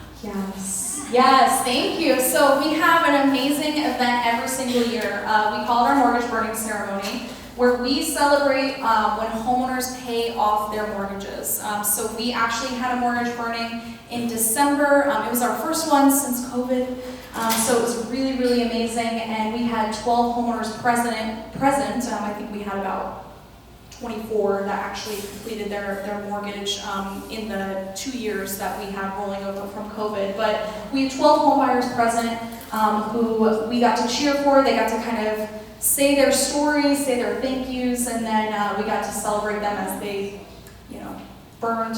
We have like a little fire pit, and they burned their mortgage through that as well, which is amazing. So yeah, thank you. That usually happens in like December. So it's a great event that we have, so we would have that available on our website or through social media. We'll make sure to keep that updated for that. Yeah. I hope you don't mind if I just get a little plug in as far as Sure. what's coming next, because our Fort Myers South Rotary is hosting an event on April 30th. It's a mini golf, and it's going to be a great time. Tickets are $50 or $200 for a foursome, and it's going to be a great day, fun, April 30th. Anybody interested, just come see me. I'll be happy to get you the info. Awesome, thank you. All the way across. Oh, Great. yes. So I know that you mentioned that through the process there's a committee of volunteers that kind of does an interview process. Is there any thing that says that they would pick, let's say I have a client who is 54, her kids are grown, it's just her, that would put her under the list of say a mom who has 7 kids or 6 kids? Sure. Is that something that they have equal amount of opportunity, or is it? Yeah, absolutely. That's definitely the intention of the selection committee. We, like I said, of course we have very commonly single moms that come to us just because that need is huge. But we serve different types of families, like just individuals. We had a home dedication just last week for a gentleman, first-time home buyer, and he's a single guy who's buying for himself. But we've also had, older couples that have purchased homes. It's just the two of them. A great option for them too could be something like a twin villa. So our homeowner, our housing counselors specifically would make sure to kind of assess what their best option would be, so that by the time they go into front of the selection committee, they're also making a case for themselves, of course. But the selection committee balances based on the need, the ability to pay, and the willingness to partner. So typically we'll have like a letter of need that the family will write. They'll say why they're applying for a Habitat home. And then they'll also have, of course, their pre-application information that shows how ready they are for homeownership. So all of those things are a factor, and we make sure through that selection committee that it's as unbiased as it can be, and they don't know what the homeowners look like. They don't know what their names are. Everything is anonymous. They don't know how old they are. It's just completely anonymous to keep it as equal as possible. Yeah. Marnie! By the way, I have to say that Marnie Briggs actually serves on Habitat's board of directors, and she's an amazing asset to us, so I would love to answer your question. Just want to make everybody aware that we have the Royal Palm Coast Housing Foundation, which is soon to be called Realtors Care. So that's a great asset for you. And then we have a team. Well, right now, Woman Build, I'm going to ask you to describe Woman Build a little bit. Yeah. But the Housing Foundation has a Woman Build team. So if you care to donate to Habitat, you could donate in the name of the Housing Foundation, and we would get credit, and we would look good when we're fighting. Absolutely, yes. Thank you so much for mentioning Women Build, because I know I see some familiar faces here too that I believe are involved in Women Build. Yep. So Women Build's an amazing annual campaign that we have. Like I mentioned earlier, more than half of our people that are purchasing our homes are single moms, especially in recent years. So Women Build's an opportunity for us to bring women together, but men, of course, are welcomed as well. But it's a women's empowerment opportunity, not just for our home buyers, but also for those who want to get involved. Women coming in and volunteering on a job site, which is typically a male-dominated industry, they can come in and say, I can do this too. So it's a really great opportunity to get involved, but we do have fundraising teams. So right now we are raising $390,000 to build 2 homes for 2 single moms. And so, and that's 2 of our 60 homes. So that campaign, really helps support the overall mission for that reason. And of course raises awareness for that. So we have these amazing fundraising teams that come together and broadcast our mission and say, hey, help us fundraise for Habitat, especially because that $390,000 covers our budgeted costs for the home, because appraisals are a little bit crazy right now, but our budgeted costs for the home, the infrastructure, and what it typically would cost for housing counseling as well. So thank you. Anyone else? Awesome. Okay. Cece, thank you so much.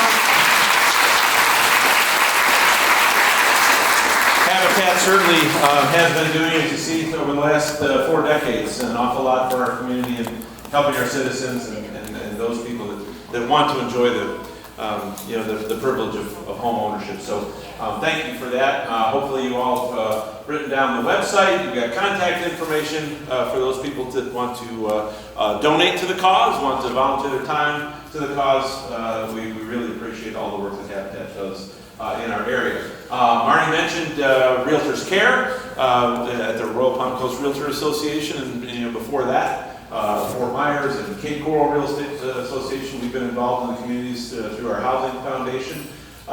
We've taken a look at how available we are and what our housing foundation can do. We found another need that we can help with coordinating with Habitat, with Builders Care, with all of the people that you heard from this morning. And so we've taken a little bit of a different direction with the housing foundation, where we're looking more at homeowner retention, and for those people that need a little help with the homes that they do own and find themselves in a position where the sanctity of their home could be affected by a repair that they're not able to make themselves. We had one gentleman, I think it was probably about 8 months ago or so, where the water pump went out. He was in a well and septic situation.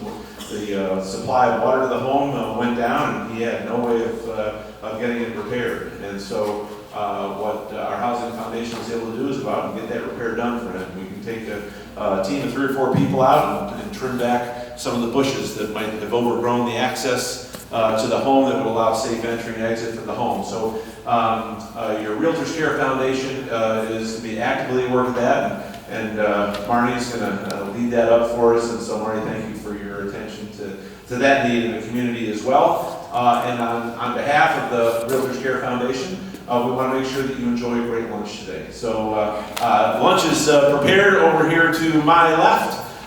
Enjoy your lunch. We've got some great speakers after lunch. Thank you to our speakers prior to lunch. We'll see you at 1 o'clock.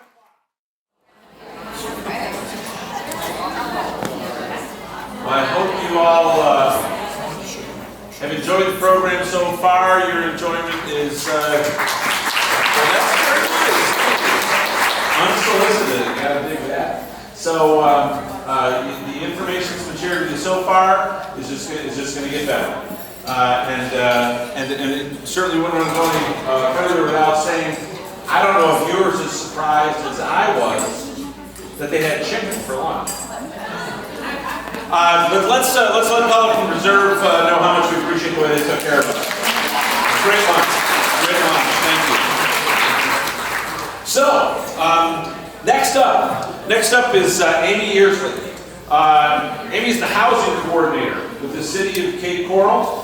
She's in her 20th year with the city. How about that?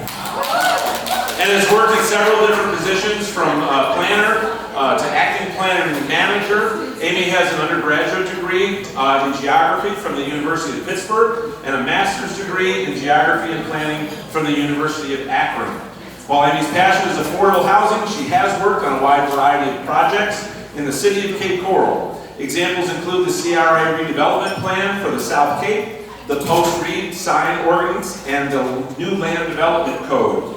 Recently, herself and her staff have spent considerable time rolling out programs to assist households struggling because of COVID-19. These programs have assisted residents with rent, mortgage, and utility assistance. Amy is a member of the American Institute of Certified Planners, the American Planning Association, National Community Development Association, and the Florida Planning and Zoning Association. She is a graduate of the Cape Coral Chamber of Commerce's Leadership Cape Coral in 2004 and Advanced Leadership 2006. Florida Housing Coalition recognized the City of Cape Coral's housing program in 2013 with the Outstanding Housing Assistance Award. Please help me welcome Amy.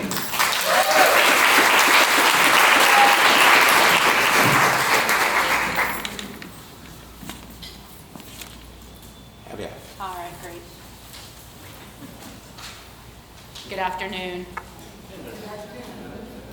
Come on! I'm going to be your post-lunch entertainment. I'm going to take the time today to talk to you from a local government perspective regarding, you know what, is that better? A local government perspective regarding affordable housing. I'll focus on Cape Coral programs, but it really runs, it's basically the same for Lee County, City of Fort Myers, and we can touch on that a little bit. Some of this is a little bit of a repeat, but I think everyone knows what affordable housing is. A lot of times I get a lot of questions, what is affordable housing? And it's when you pay less than 30% of your household income. See, this is not going to work this way, so I can't look up that way, so we're going to go this way. So households are considered cost burdened if they pay more than 30% of their income, and severely cost burdened if they pay more than 50% of their household income towards their housing costs. A lot of people ask, what's the number? How many people need affordable housing? And it's hard to actually give that number. That number isn't really there. But what we do as a local government when we're looking at the need is we look at the number of cost-burdened people and households in our communities. For the purposes of Cape Coral, our housing grant programs that we have in place, we use a definition that says housing that is affordable for persons who make less than 120% the area median income, adjusted for family size. So a lot of the speakers this morning kept talking about income limits and what are the numbers for a number of households. So I actually have it on here so you can see when we're talking about any sort of government sponsored grant programs. We use a income chart that looks just like this. This is the 2021 income chart to qualify for our programs that we have. And this is, these change annually. And you can see, again, for a family of 4, we have 3 categories. For a family of 4 to be considered very low income, you would make less than $35,950. To be considered low income, you would make $57,500. And to be considered moderate income, you're at $86,280 for a family of 4. You're considered moderate income, and oftentimes you qualify for state or federal assistance. Federal assistance tends to be under 80% area median income as your requirements. State programs can go to 120. In some cases, they go to 140, which you heard this morning, the Florida Housing Finance Corporation. So kind of quantifying the need, and this is kind of very Cape Coral specific, and I know we're talking homeownership here, but several years ago, our Economic Development Office, as well as our Department of Community Development, looked at our housing stock and realized that we really don't have a lot of diversity in our housing stock. So our Economic Development Office recognized that affordable housing and having housing is very important for them to be able to recruit businesses to come to Cape Coral. So we started looking at diversifying our housing stock. And one of the things we did was hire an economist to do a needs study for Cape Coral to see the need for multifamily. Because what we were seeing was that the rents were going up, and on single family and duplexes, and we thought if we bring more large-scale multifamily development, we'll start to see kind of an economy of scale and things will start to depress. So we wanted to bring more units online. So we did this study, and you can see that the demand for additional rental apartments, and this is large scale, we're not talking duplexes, triplexes, quads, even 12plexes. This is more than 50 units. We had a demand at 1,490 units per year from 2016 to 2019, or a total of 4,470. We did that again in 2019, and we factored in approvals on multifamilies that we had in place, and they determined a need of 1,547 per year for the period of 2019 to 2022, for a total need of 10,911 units over a 5-year period. So to meet the demand. Since 2015, which is when we started to see our uptick in multifamily permitting, we have permitted 4,153 multifamily units in the Cape in 29 different developments. This number is a little bit old from the fall. Since then, we're probably looking in the pipeline of several major multifamily developments that are close to 2,000 units on actually 2 different projects. So very large scale multifamily projects. But of that number, only 117 are affordable. Everything else that is out there is market rate. And market rate, I think everyone knows, is high. The majority of units that we needed and that the economists looked at, the majority of units per year were needed for people that made less than 120. So we're not meeting that need that we had for those particular income groups. We're blowing away the market rate, but we're not really getting that affordable, permanently affordable units. The 177 are 2 different projects that we have in the pipeline. One is a single family, or one is a senior community, and one is a family community. Just to contrast that, 13,765 single family permits and 715 duplex permits during that same time frame. So in 715 duplex, I mean, everyone says there are a lot of duplexes happening in Cape Coral, but that's really not many over that period of time if you think about it in contrast with the single family permits. So that was kind of how we looked at need. And then we also do these kind of paycheck analyses based on incomes. And this is kind of things we do as your housing staff at a local government level to just kind of look and see, okay, what is the need out there, and how can we look at our policies and our programs and meet the needs that are out there. And this is just like a buyer profile of a mid-level police officer, and with a gross income of 51. They would be considered low income, actually. Maximum mortgage amount based on some certain assumptions, and looking at a median price, you would need $175,000 in subsidy to get to that house payment. So that would be affordable to someone in that position. Also, things we look at is like, and this is very hard to read, I'm sorry I didn't realize that, but we also look at other things when we're trying to plan for future growth and housing need.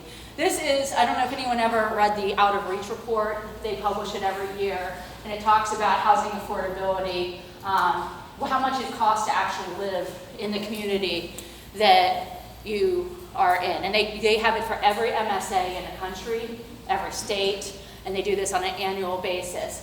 But this one, basically, I did, the column to the left is Florida, and then I did the Cape Coral Fort Myers MSA, and you can see the median wage, the housing wage, which is the wage you would need to afford a rental here for a 2-bedroom, is, can't read it either, $18.29 an hour. And then if you look on the other side of this thing, and I'll send the slides out if anyone wants them, the Future Makers do a report that talks about employment growth occupation. And when you look at the top growth areas and positions, they do not make anywhere close. Over the next 5 years, the top growth sectors are service-based industry. Waiters, waitresses, cooks, CNAs, retail salespeople, construction laborers. No one makes near what is needed to actually be able to afford an apartment here in Lee County. The only one that actually meets the only occupation that actually meets the wages that can be able to afford would be a nurse, and that's another high growth area, but that would be the only one out of the list of 10 that we have there. So you always hear a lot about, in the housing world, we call them the Holy Trinity: nurses, teachers, police officers, and firefighters are the Holy Trinity for affordable housing. But you also have to look at the people that are actually service-based workers as well. And what are they making? And what is our economy?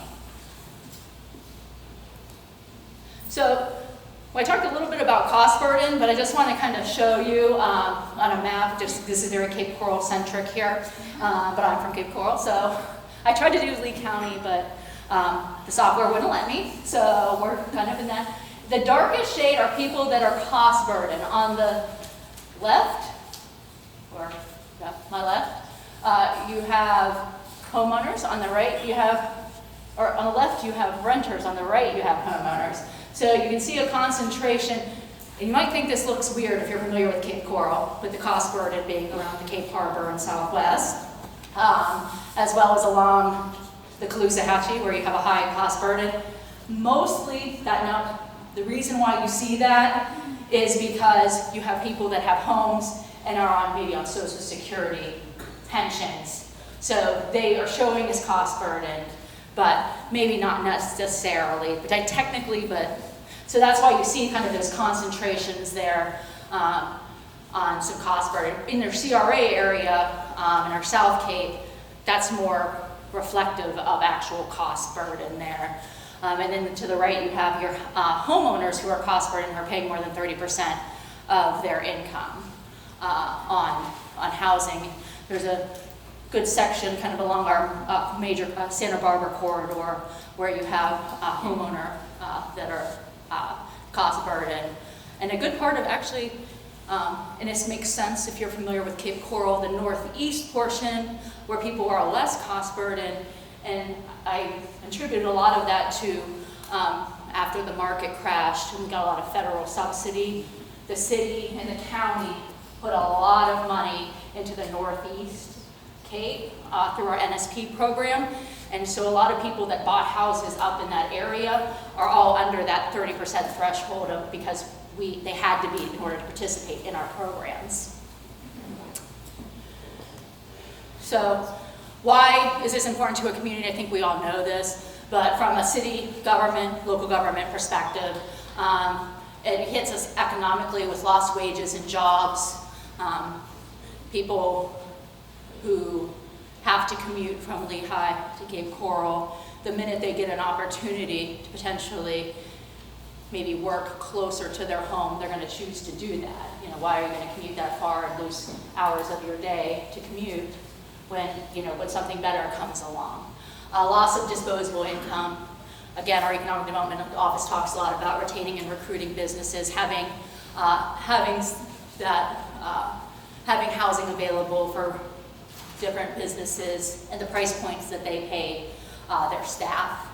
It affects our transportation and our infrastructure, stress on the transportation system, which is an increased cost of maintenance and construction. And socially, I think we all know kids that have stable environment do better education-wise, healthcare. We have less of a homelessness situation and diversity. So from a local government perspective, that's why we really want to look at why we look at the importance of having housing for everybody, not just the wealthy. So, while it's good for our community, we also have actually obligations under state law. Local governments are required under Florida statute to consider the affordable housing needs of all of their residents. What are the housing needs of everyone, not just one income sector? And we do that through our housing element of our comprehensive plan, as well as our housing programs. We also it is Fair Housing Month, so you guys saw it's a little plug for fair housing. We also have obligations under federal fair housing laws and housing discrimination based on race, color, religion, sex, national origin, disability, and familial status. We also have the same for the state. State has its own fair housing law, and that's actually really unique compared to other places because you have your race, color, religion, sex, national origin, disability, and familial status. But if you see that last line there, in Florida, you cannot discriminate based on source of financing of a development or proposed development. So that is one more tool that we have in Florida that is not common around the country. It's very specific to Florida. And that particular clause, I don't know if anyone's familiar, does anyone know how that got into our law here? I don't know if you guys have to take fair housing courses. But that source of finance, we have the dubious honor in Lee County of being the reason why that is in our fair housing laws in the state of Florida. Because a long time ago, there was a development in Bonita that had a very large NIMBY turnout. Staff had recommended approval of a rezoning for this property to make it multifamily to do farm worker housing. They got stacks of letters against it, the farm worker housing. The commission then decided to vote against the rezoning of the property. So the developer, as well as a fair housing group, basically litigated it under what's called the Birch-Harris Act. And with the mounds of evidence of letters from people around the development was used as evidence of the discrimination, and the county settled with the developer and ultimately reversed their decision on the zoning. As a result of that particular case, it got put in Florida law, actually. It's never truly been tested in the courts, however, only through the Birch-Harris Claim Act. But that is how we have that in our law. And you should always, I always tell decision makers, be very careful when things come on the public record that you're not going to get caught there. So as local governments, we look at policy, then we also have programs. So when the state of Florida said, hey, you guys have to do affordable housing, well, that's kind of an unfunded mandate, right? Okay, do affordable housing, but we're not going to give you any money to do it. So then as part of that, we got the SHIP program, which is unique to Florida. There's the Sadowski Act came out of that, kind of blowback regarding, how are we going to do this? So they created the SHIP program, but we also get other funding, and these are specific to municipalities. So in this case, Coral, we get SHIP funding, we get Community Development Block Grant funding. We do not get home funding, that's federal as well. The county gets that, and the Department of Veteran and Human Services, I believe they're called now, they run that for the county. Ourselves and the City of Fort Myers Real Estate Division runs their community development and SHIP programs.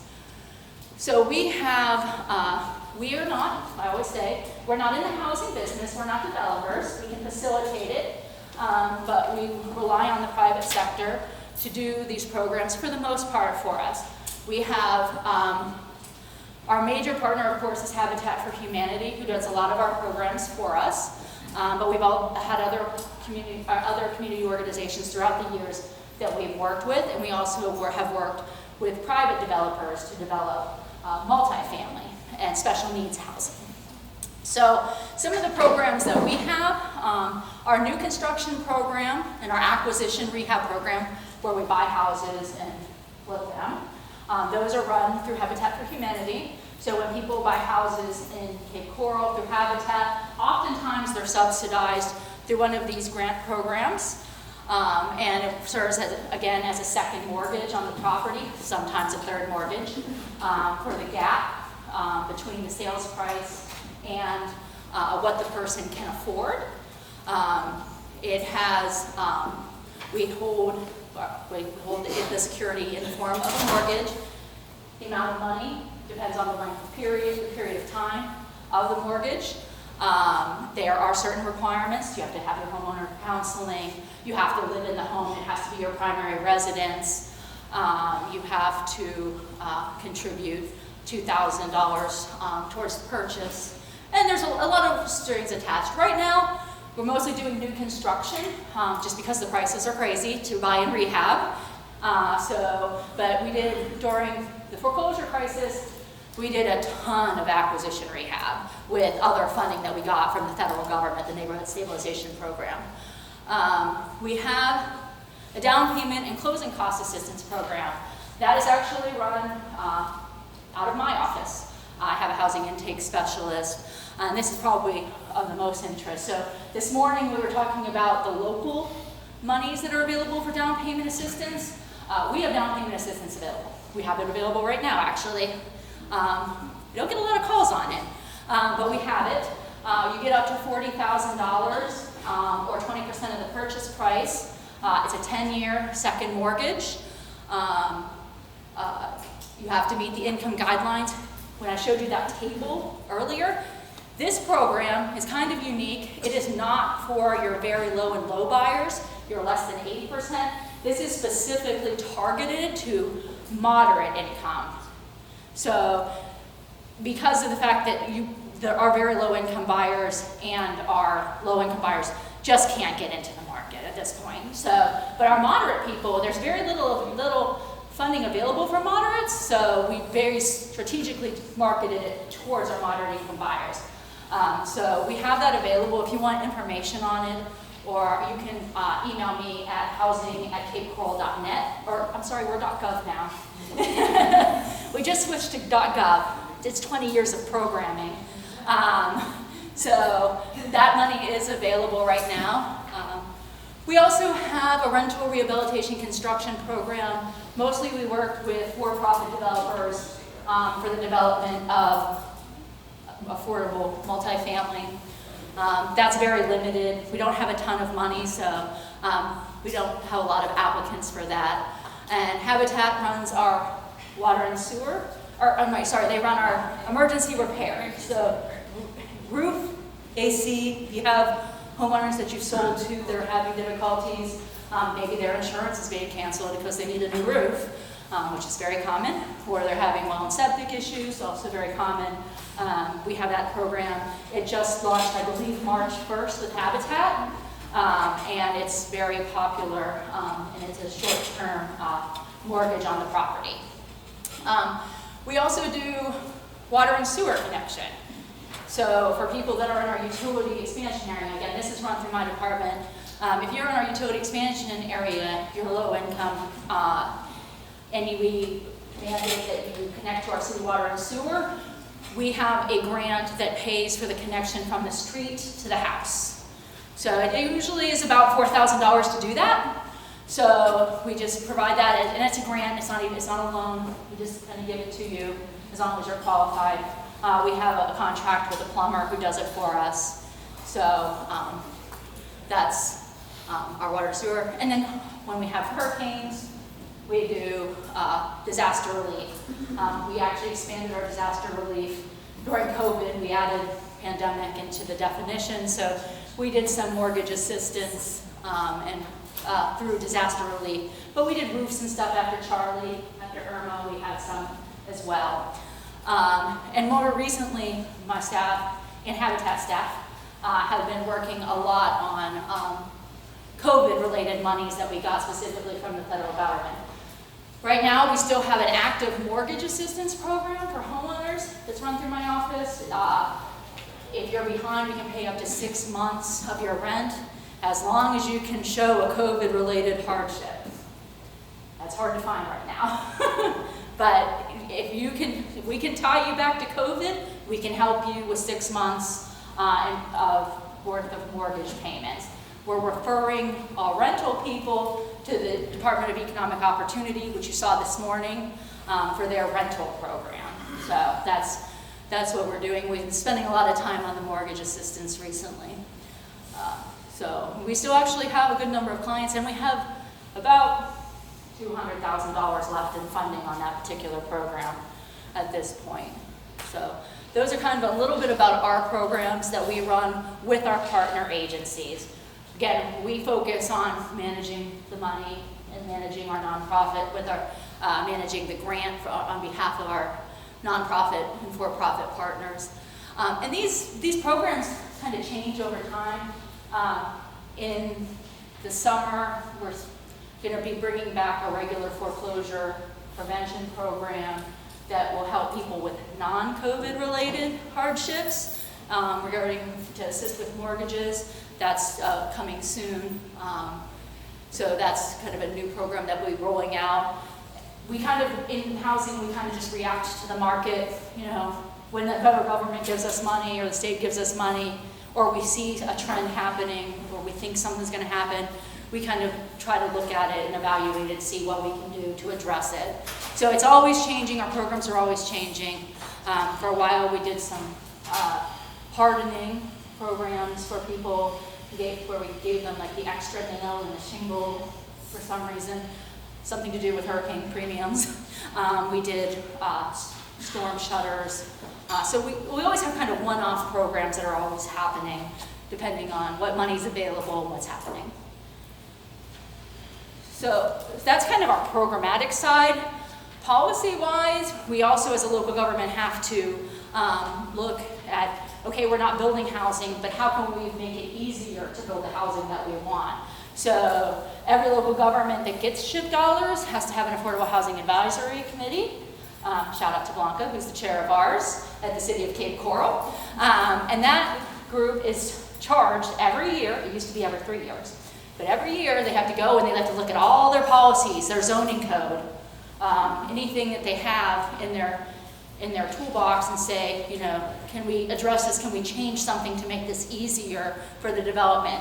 And they really talk about like, how can we make things easier? So expedited permitting.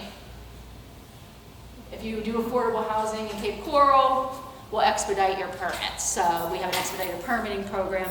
We have to look at, every year they have to look at, can we reduce the cost of our permitting for affordable housing? Can we modify things? So as a result of that, we implemented an impact fee deferral program for affordable housing that defers single-family impact fees. And more recently, we'll be moving forward, the City Council and the Affordable Housing Advisory Committee approved us moving forward with a multifamily impact fee deferral program that will assist large-scale multifamily projects. But we also look at like zoning, things like accessory dwelling units. In Cape Coral, we don't allow them. Our board didn't recommend them. But every year we have to say, should we consider accessory dwelling units? Should we consider our minimum house size? Cape Coral, we have a minimum house size of 1,100 square feet for a single family. Should we allow something smaller? I don't know. You know, that's something they have to contemplate every year and take to council and make recommendations related to that.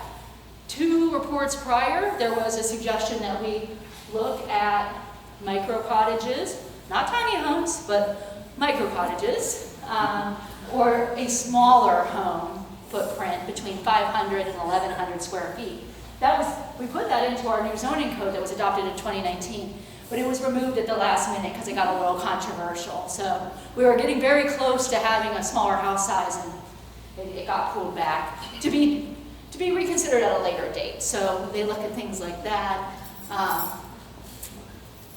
Also look at parking requirements. You know, does a senior complex need as much parking as a regular apartment complex? Maybe not. So maybe you should consider changing that regulation to require less parking. So these are all things that we look at, and there's things that we're required to do and things that we're not required to do. Locally, on a state level, we're required every 3 years to look at our publicly owned land. So the city of Cape Coral has a lot of properties. So every 3 years, we have to look at our list of properties, and then we earmark ones for affordable housing.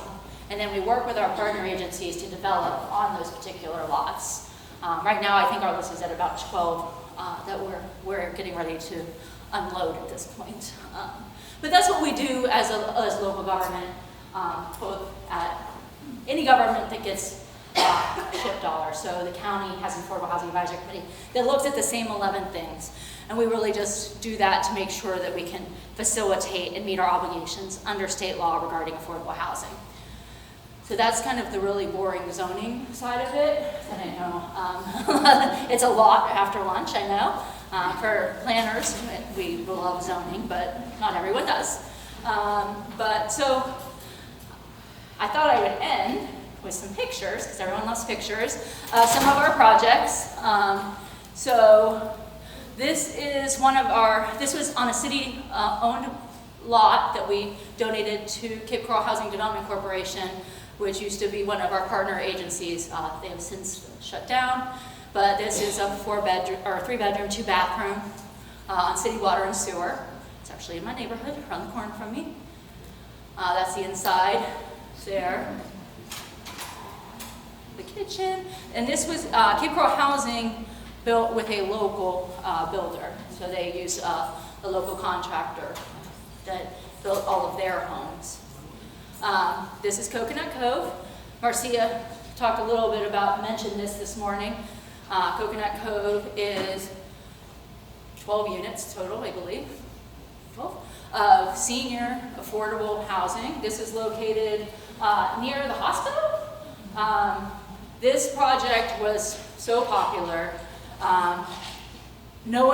When we built this using NSP money. Everyone is less than 50% income. It's managed by the Housing Authority, City of Fort Myers, Housing Authority of City of Fort Myers. It has a twin that it faces. This interesting thing about this particular project, if anyone's familiar with Green Building, this was the first LEED Platinum building, residential building in Florida of this size. So that's the highest LEED rating you can possibly get. This has about, I think they pay $10 an electric per unit. And if you can go at any point into the attic, and it's not like being in an attic in Florida, I can tell you that much. Highly insulated. This is a very good project. HUD used this for a long time as their banner on their web page. It was a great project. There's an additional 4 units that are off of Van Loon Terrace that are also managed by the Housing Authority. They're just really cute. Not your typical, what people think of, right? When they say, this is Coral Village, which was a very old tax credit project. It's a senior complex, 72 units. That's also located off of Van Loon, tucked back in a little tiny neighborhood, always full. All of these units are all my senior affordable, always packed, always on the waiting list. The people that moved into Coconut Cove, which was the first one, are still there. They did not leave. They don't leave. They stay. And I don't know why you would. So this is Coral Village. So we built that with tax credits, community development block grant, SHIP money. It had sale money in it from the state, all kinds of money layered there. Another one of our new construction. This is what the house that we won this Florida Outstanding Housing Award for. This was a partnership with our Cape Coral Construction Industry Association and our nonprofit partner. They built this home, the membership of Cape Coral Construction Industry Association built this home for Michael Kennedy, who's a quadriplegic there. This is their board of directors there. And fully accessible. Every bit of that house is accessible for him. This is one of our NSP homes. This actually was a grow house. Came out really nice. Back when we had grow houses in Cape Coral. During the foreclosure crisis. But yeah, so I always like to put that one in. We just had the anniversary of buying this. It came up on my Facebook. I was like, oh, look, I'm buying a grow house. And that's all I have for you all, so if you have any questions.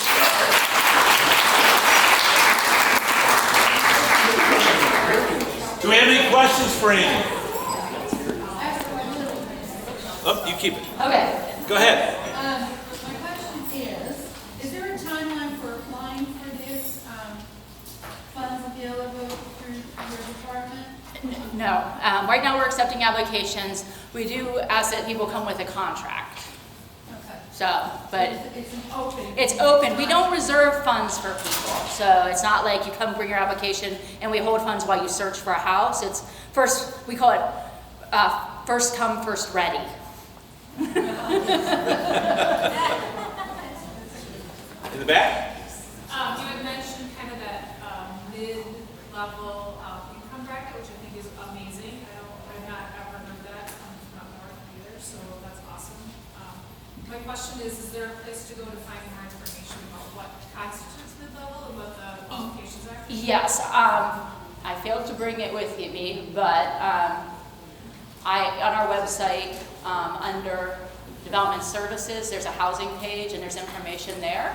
And if you have a business card, or I can provide you with my email, you can email me or contact us at housing@capecoral.gov. That's our general email box that all of my staff look at. So we can send you, we have what we call one sheet review that has the loan requirements, because we have some certain, it has to be a fixed, can't be an arm. You have to have certain front and back end ratios, but all of that's on this one sheeter that I will get out to you. Maybe I can pass it on, do that as well. Thank you. Back? You said that your general email is housing@capecoral.gov. .gov, yes. I know it was net before. Now Yeah, now it's gov, but that still gets to me. How much money, I guess this is a tangible question, I guess. How much money do you have for the mid-level income? So right now we have 120,000 set aside for last year's money that's still there. This year, I anticipate at least that may be more, that based on the SHIP allocations, because this is done out of SHIP program. Based on the initial allocations, we're looking at about $1.9 million this year. So we use a portion of that for the down payment. So I would say at least what we had last year, probably more. Do you know, sorry to follow, do you know on average what you're able to assist, how much you're able to assist per property? Well, typically it's usually around 20,000 per. Usually, it never goes to that max of 40. I'm actually raising the minimum because the prices are going up, as you all know. So the minimum, or the maximum starting July 1 will be a maximum of 70,000. So. Over here to the left. Who's the builder for building certified homes? The lead one? Yes. I believe. That's it. Oh, thank you. Yeah, you're right. I was going between two, and that was not the one. But you're right. Now that I recall. Repeat it. Owens, Aim, and Kimball. Over here on this side. Is the city going to think about increasing density by allowing lots of people on single lots versus double that are required currently? You know, that has been floated. That's a really big policy change that we looked at when we did the new land development code, and just the implications of that, given the pre-platted nature, some of the requirements we have regarding driveway separation. I don't know that we would ever get there, to be honest with you, but it's definitely a policy decision that, we as planners have looked at, but was never brought forward. Just to clarify, that's in Cape Coral, the two lots? Yes. Yeah, a builder lot in Cape Coral is two 5,000 square foot plot lots. Anything else? All right, well, Amy, thank you very much. We appreciate all the information. So we've got an exciting piece of our program coming up where we're actually going to have the opportunity to hear from some of our governmental officials that are part of making decisions, like what do we do with land development and how do we deal with building codes and land use and whatnot. And so what I would like to do, just real quick, since it wasn't scheduled until 2 o'clock, I know we just had lunch. I know that we have some bodily functions going on. So if you want to take a 10-minute break, we will start on time at 2 o'clock. Be back in your seats at 2 o'clock, and our panel discussion will begin. We will see you then. Ooh, that works. All right, so I would be remiss if I didn't mention, because I've told people that I will always mention them and are wearing them because of how strongly I believe and how passionate I am about it. You know, if it wasn't for our volunteers at the association, nothing would happen within our association. If it weren't for our local leaders, things would be chaotic. And so we're going to hear from our local leaders. And what I would tell you is that the association, both local, state, and national, is always concerned about making sure that we have people at that voting booth on the ballot that understand property owner rights, that understand how important affordable housing is, that understand the challenges that communities have during growth periods, during times of trouble. And if you don't have the right people in the right seats helping to make those decisions and to guide our area in a way that is favorable to property owners, then we're making a big mistake. So our RPAC, the Realtor Political Action Committee, obviously is very, very active in making sure that we vet those candidates, that we take a look at how they feel about certain things, specifically as it relates to real estate, the real estate industry and property ownership. It has absolutely nothing to do with party affiliation. It has to do with homeowner rights and the residents of our community. And so for those of you that are not involved with RPAC, I highly encourage you to get involved with RPAC. The neat thing is that when you are involved with RPAC, you get regular communications about what's going on in the legislative areas of our local, state, and national arena. And it lets you know who to get in touch with. It lets you know how you can voice your opinion on matters.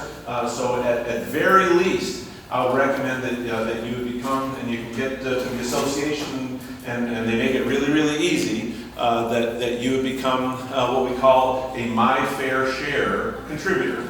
It's $20. To simply say, yeah, I'm concerned about property owner rights, and I'm concerned about legislation that promotes home ownership and ability for affordable housing, roads, you name it. So at least become a My Fair Share. If you've been tremendously blessed in the real estate industry, become a major investor. When you're a major investor, you get to actually sit with those people that are flipping the switches, making the decisions on our behalf, and you go to lunch with them. You get to ask questions. You get to hear them give you firsthand information of what happened when they were in session. And so if you'd like to be more involved with a lot of the things that you've heard of today, then I highly encourage you to get involved with RPAC, at least on a My Fair Share basis or on a larger scale than that. And the person that really leads this effort and keeps us connected, both state, local, and national, is our public policy director. And I'm going to introduce him right now to bring our panel forward, Kevin Besserer. Thank you, Bill. So I am here and I am standing in the way of you all going back to work. So we are going to make this quick. I'm here to introduce our panel this morning. So first I'd like to start with our county committee. We're lucky actually, before I introduce him, we're lucky to have not only two local elected officials here today. Unfortunately, Councilwoman Blanc could not make it this afternoon, but not only are they two elected officials, but they are realtors as well. So we are very happy to have elected officials not only in office, but realtors in office. So I'd like to introduce to you guys Commissioner Ray Sandelli from Lee County Commission.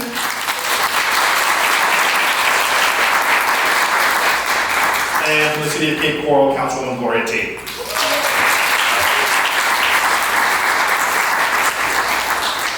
You can take a seat up here and we'll just... You can be me and I'll be you.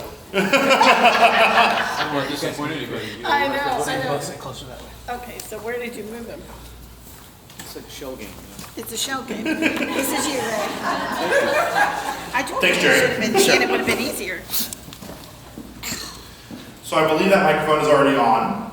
So I will start you guys off with a couple questions, and then maybe we'll be able to get to, if we have some time, we'll try to get to some questions from the audience. Commissioner Sandelli, what has... Present hold. In here?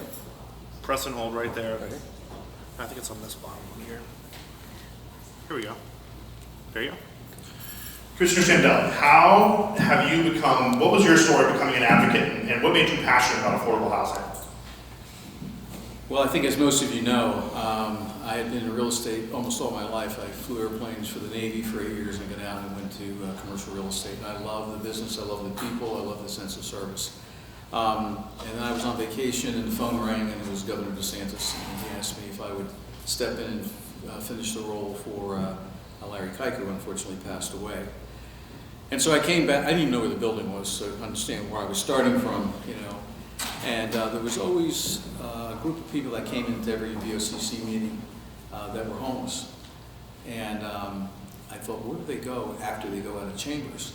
And I didn't understand that. We grew up at very modest means. My family were all the trades, you know, bricklayers, plumbers, and so on and so forth. But we had all the basics. So I asked them to get those people and set a scheduled meeting. And that became really an educational process for me. Where do they go when they leave the chambers? What do they need? Not from what my perception was, because I never had a deal for that. But I wanted to hear from them. And that led into some of the social issues that we all care about. And people are a part of our community, and we need to keep about all of them.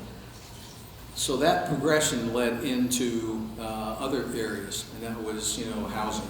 Where are we housing people? We're continuing to grow. How are we meeting that demand? People would always say to me, we're not against growth, we just need managed growth. I was like, managed growth, okay, so Google managed growth, you know, and stuff like that. Found a definition and started down that track. And I think for all of us, it's been a challenge. You know, in some respects, it's been good for us, and certainly in other respects, it's been a challenge for us, not only on the economic side, but the personal side. And we were talking before, and one thing that I've learned is everything's connected. You know, you can't take one issue and take it out of the equation and expect everything to go well. When you talk about housing, when you talk about somebody having a place to go, whether it was a homeless person or whether it is somebody that is just struggling and has gone through dramatic changes. Last night we brought 7 families into a rapid rehousing program. One was a veteran and his wife, and the other was a young lady and 3 kids. It breaks your heart, you know, but we got a process in place that we're working on. We can talk about that later. So that was the start. And I think, like anything else, the more you face it, and you see it, you feel it, the more you get energized by trying to find a solution. The solution for all of us, though, is like going on an Easter egg hunt, because I don't know if anybody's finding anything right now. So, thank you. Gloria, I guess I'll ask you the same question. What made you a passionate advocate for affordable housing?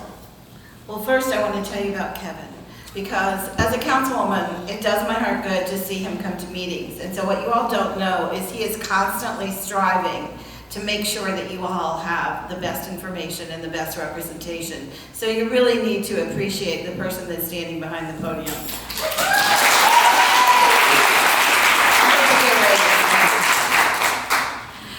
You know, the term affordable, I would ask everybody in this room, I would challenge you to redefine it, do wordsmithing for it, figure out another term for it, because I know as a realtor, when I have people in my car and you say, oh, there's a beautiful home and right next to it is affordable housing, you can see their eyes roll. And so we have to redefine it. We have to make people want to be in the game of affordable housing. And when I say the game, it is a game, because people don't understand what it means to be homeless. They don't, most people have never had to experience it. And so, and maybe most of us have never had to experience it. I know we went through hard times, but I was never homeless. So when I look at that and I see, I just saw a family yesterday come from Ukraine.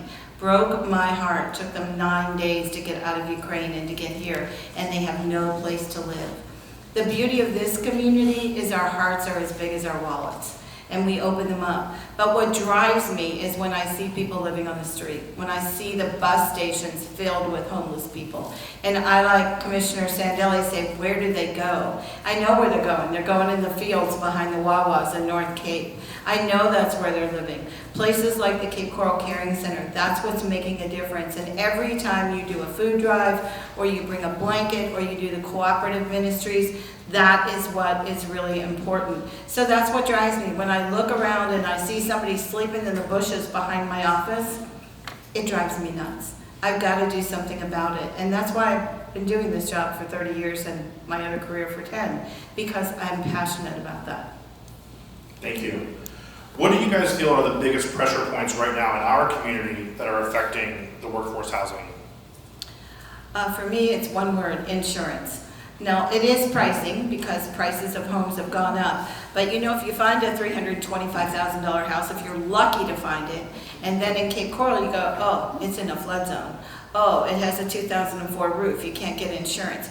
These are our biggest problems today. I don't know, prices will probably stable out a little bit, but still, this particular issue that we're dealing with right now, insurance, is my passion besides affordable housing. And we have got to get a handle on it. And the only way we're going to do it is with people like Kevin, me, and Commissioner, and all of you sending letters and working towards that. Well, before you pass the mic over, why don't you, many people in this room might not know the insurance issues we're having. So why don't you talk about some of the insurance issues we're having in our community? Okay, well, you know FEMA 2.0. Is everybody aware of FEMA 2.0? Because we've been talking about it for a while now. 18% increase started April 1st. In Washington, there are a group of states: Texas, Louisiana, South Carolina, North Carolina, New York, New Jersey, and Florida. We have a coalition of people that we are meeting every month in Washington trying to undo what FEMA 2.0 did. And I love RPAC, and I love the Florida Association of Realtors and the National Association. How they agreed to this, I will never, ever understand. And when you took this seminar, I'm sorry, I'm on my soapbox, this is really my issue. So when you took this seminar, do you remember the lady telling you, breathe, stay calm, it's gonna be okay? I wanted to slap her right through the screen. I couldn't stay calm. So I took it upon myself to start the war on flood insurance. Yeah, you better lose Before she starts winding up. Fortunately, you've got nothing to do with it. So I am working with Senator Marco Rubio. He is the champion right now for flood insurance. I will tell you that. And their office is working in part with me and Congressman Donalds, Congressman and Senator Scott. We're all working together to try to make a difference in this, our lobbyists in Cape Coral. Now, you all know what just happened with insurance.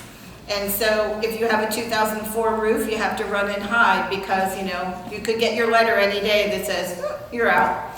So that's happening all over the city. So May 24th, we're having an insurance town hall meeting. We have Representative Roach, we have Representative Gio Lombardo, and we just got Representative Botana from Naples. And the reason we needed him to come up and hear all of us, and I hope you all will attend, is because he will be sitting as the chair of the Insurance Commission in November when they come back to special session November 10th. So it's going to be critical that he hear our voice. I have letters from every insurance company. Chapman Insurance sends them to me as the insurers are leaving Florida or as they're canceling policies. I just send them right up to the legislature and say, this is what's going on in Florida. So you hear a couple of them hearing this message, but we haven't heard it loud enough yet. So that's what's driving me lately. Where and when on May 24th? May 24th at the Cape Coral Yacht Club. We're trying to get valet parking because we know it's a problem. And it's registration 5:30. It's going to start at 6.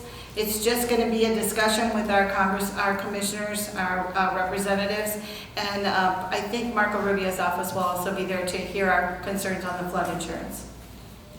So Commissioner Sandelli, what are the pressure points in your, we got off on a little bit of an insurance tangent, but it's all part of it. Yeah, but no, I agree. I think that right now we're talking a lot about workforce housing and getting people in homes, but part of this discussion is also keeping people in their homes and keeping their homes affordable to live in. And the insurance part of the conversation is definitely part of that. Sorry, go ahead, Commissioner. No, quite right. You know, it was interesting how you opened, you know, if you say affordable housing, people are going to go like this. You know, if you say housing that is affordable, they go, yeah, we need to do that. Well, So I think it's critical for me in the work that I do is I always use workforce housing.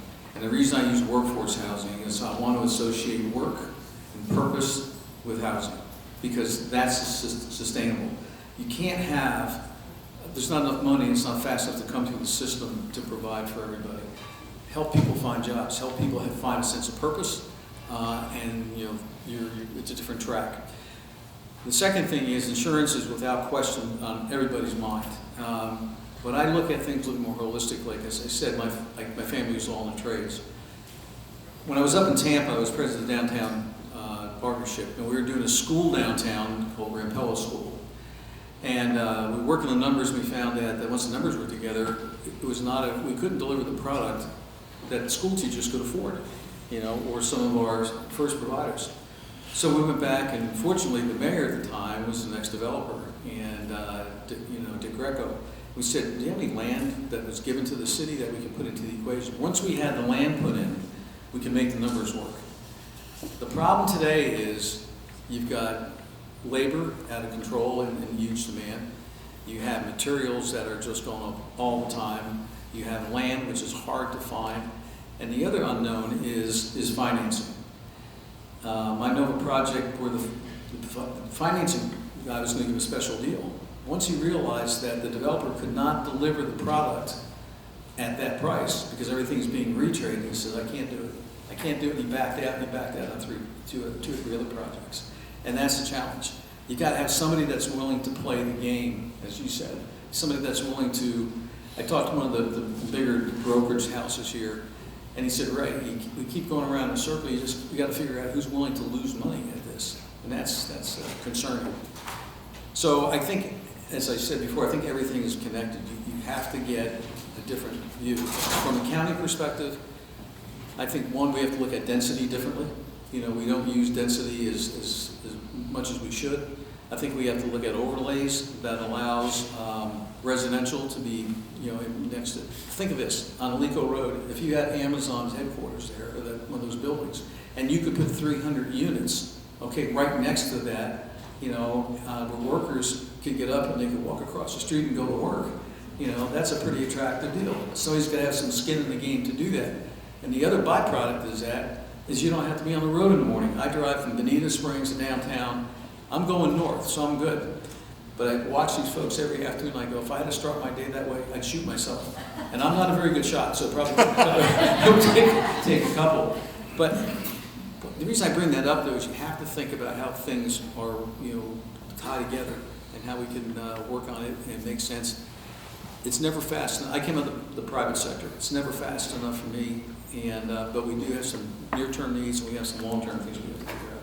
Well, Commissioner, you stole my next question right out of my mouth by asking. I was going to ask you what role does government play, and but it sounds like you've already answered most of my question. Yeah. So, from your jurisdiction's point of view, so Gloria, from your jurisdiction's point of view, what role does the government play in affordable housing, workforce housing, and promoting it, and things like that? We have the same responsibility. We have to work with developers. We have to find the land. In Cape Coral, we have just a few pieces left, and they're being scooped up as much as we find them quickly. So our goal is to work with them, work with the state, work with the feds to see where we can get grant money. I think one of the projects you might be alluding to was Civitas on Pine Island Road. And they have been helped through the county to make sure we get that. So I think it's a three-legged stool. It's federal, it's state, and it's local. And we've got to work together in order to solve the problem. So Gloria, can you talk about any other projects, Madison Square in particular, and Cape Coral you guys are working on? Yeah, so Madison Square is exciting. It's the first new senior housing affordable project in Cape Coral, and it's 3/4 complete. In case you don't know, it's the building that everybody asks about on Miramar Street and Coronado, directly next to the laundromat and the 7-Eleven. Great location. But they're going to have 8 stories, 82 apartments, and they will start taking applications June 1st. They'll be at Chester Street Resource Center, and you'll be able to make an appointment. And the beauty of this project is it goes by income. and you'll have, I think, is it Amy, is it 20, 40, 60% of median income, which is now at $62,000. And so it will finally release seniors from their homes and be able to give us some inventory and give them a new place to live. I'm very excited about it, and it will be completed on time, and if you haven't been by there, it's beautiful. So I have one more question for you both, and we'll open it up to the audience if you guys have any questions for them. What role does our association play in helping to tackle workforce housing and affordable housing in our area? I think we just need to hear your voice. You know, other than Kevin coming to our meetings, I don't really see a lot of realtor participation. And I challenge each of you to attend a meeting, to get involved, to serve on committees. Amy, how many, we have affordable housing openings in our committees right now. We have a new Cape Competes committee for economic development. We haven't got any applications. It takes you all to be invested in your community in order for your community to do your job. I think I've been a realtor for 40 some years, you know, and so it's been most of my adult life. And I do think that we are, in a lot of ways, that first touch, you know, with people coming here. And the attitude that you take, the creativity to help people find a solution to their challenges is extremely important. People have, I was on a commercial real estate side, so I dealt a lot with companies that were moving around. They would go in and they would look at office properties and what's the rates and this, the other thing, where's housing, where's schools, and so on and so forth. But then there's that intangible. They get on an airplane and they're flying home someplace. So how many options do we have? What's the rate going to be? Where the kids going to go to school? But then you get that intangible, and that's what's the makeup of that community. You know, how do these people react? How do they care about the least that are you know, taken care of, and so on and so forth. It's tough to develop a culture. It's tough to keep a culture. I'm telling you that can make a difference. I would never run again, you know, after that first stint, you know, finishing Larry Kuipers, if I feel very good about this community, the generosity of the community, but also the intellect of this community. I was sitting with the people outside one of the things that they have, you know, these forums and stuff. And I said, why did you choose here for this incubator? He said 2 reasons. One is intellectual capital. There are a lot of people here that run companies, you know, in other markets and stuff, and you probably couldn't talk to them when they were running their business. But now we'll have a cup of coffee with you because they're intellectually want to stay engaged. The second thing is, a lot of them have the capital that if they like your idea, you know, they may back you. And for a young person looking to start a business, intellectual capital and angel funding, that's incredible. You don't find it everywhere, and it's successful here. Thank you. Are there any questions for elected officials? Yes, sir. Thanks. I don't always get that kind of. Ray, yes. So no, you were in commercial real estate, right? Yes. Can we just talk a little bit more about workforce housing? Absolutely. What that kind of means, what you're looking for, what you think that we need? Well, I think there's a couple different things. I think, you know, when I grew up, you know, my parents wanted me to go to college. I think it's clear that not everybody needs to go to college, and we have needs that are far beyond. I mean, you can go to, you know, I can get wound up in this stuff pretty quick. But, you know, getting people that can build homes, people that can service things and so on and so forth. If you don't have those, you don't have, that's why I'm concerned that if we can't house people here, we're not going to be able to sustain the businesses we have.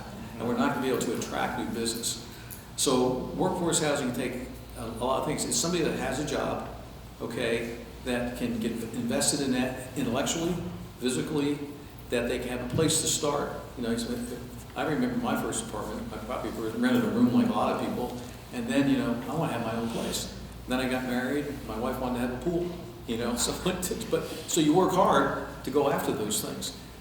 But I think the bigger picture is when you have.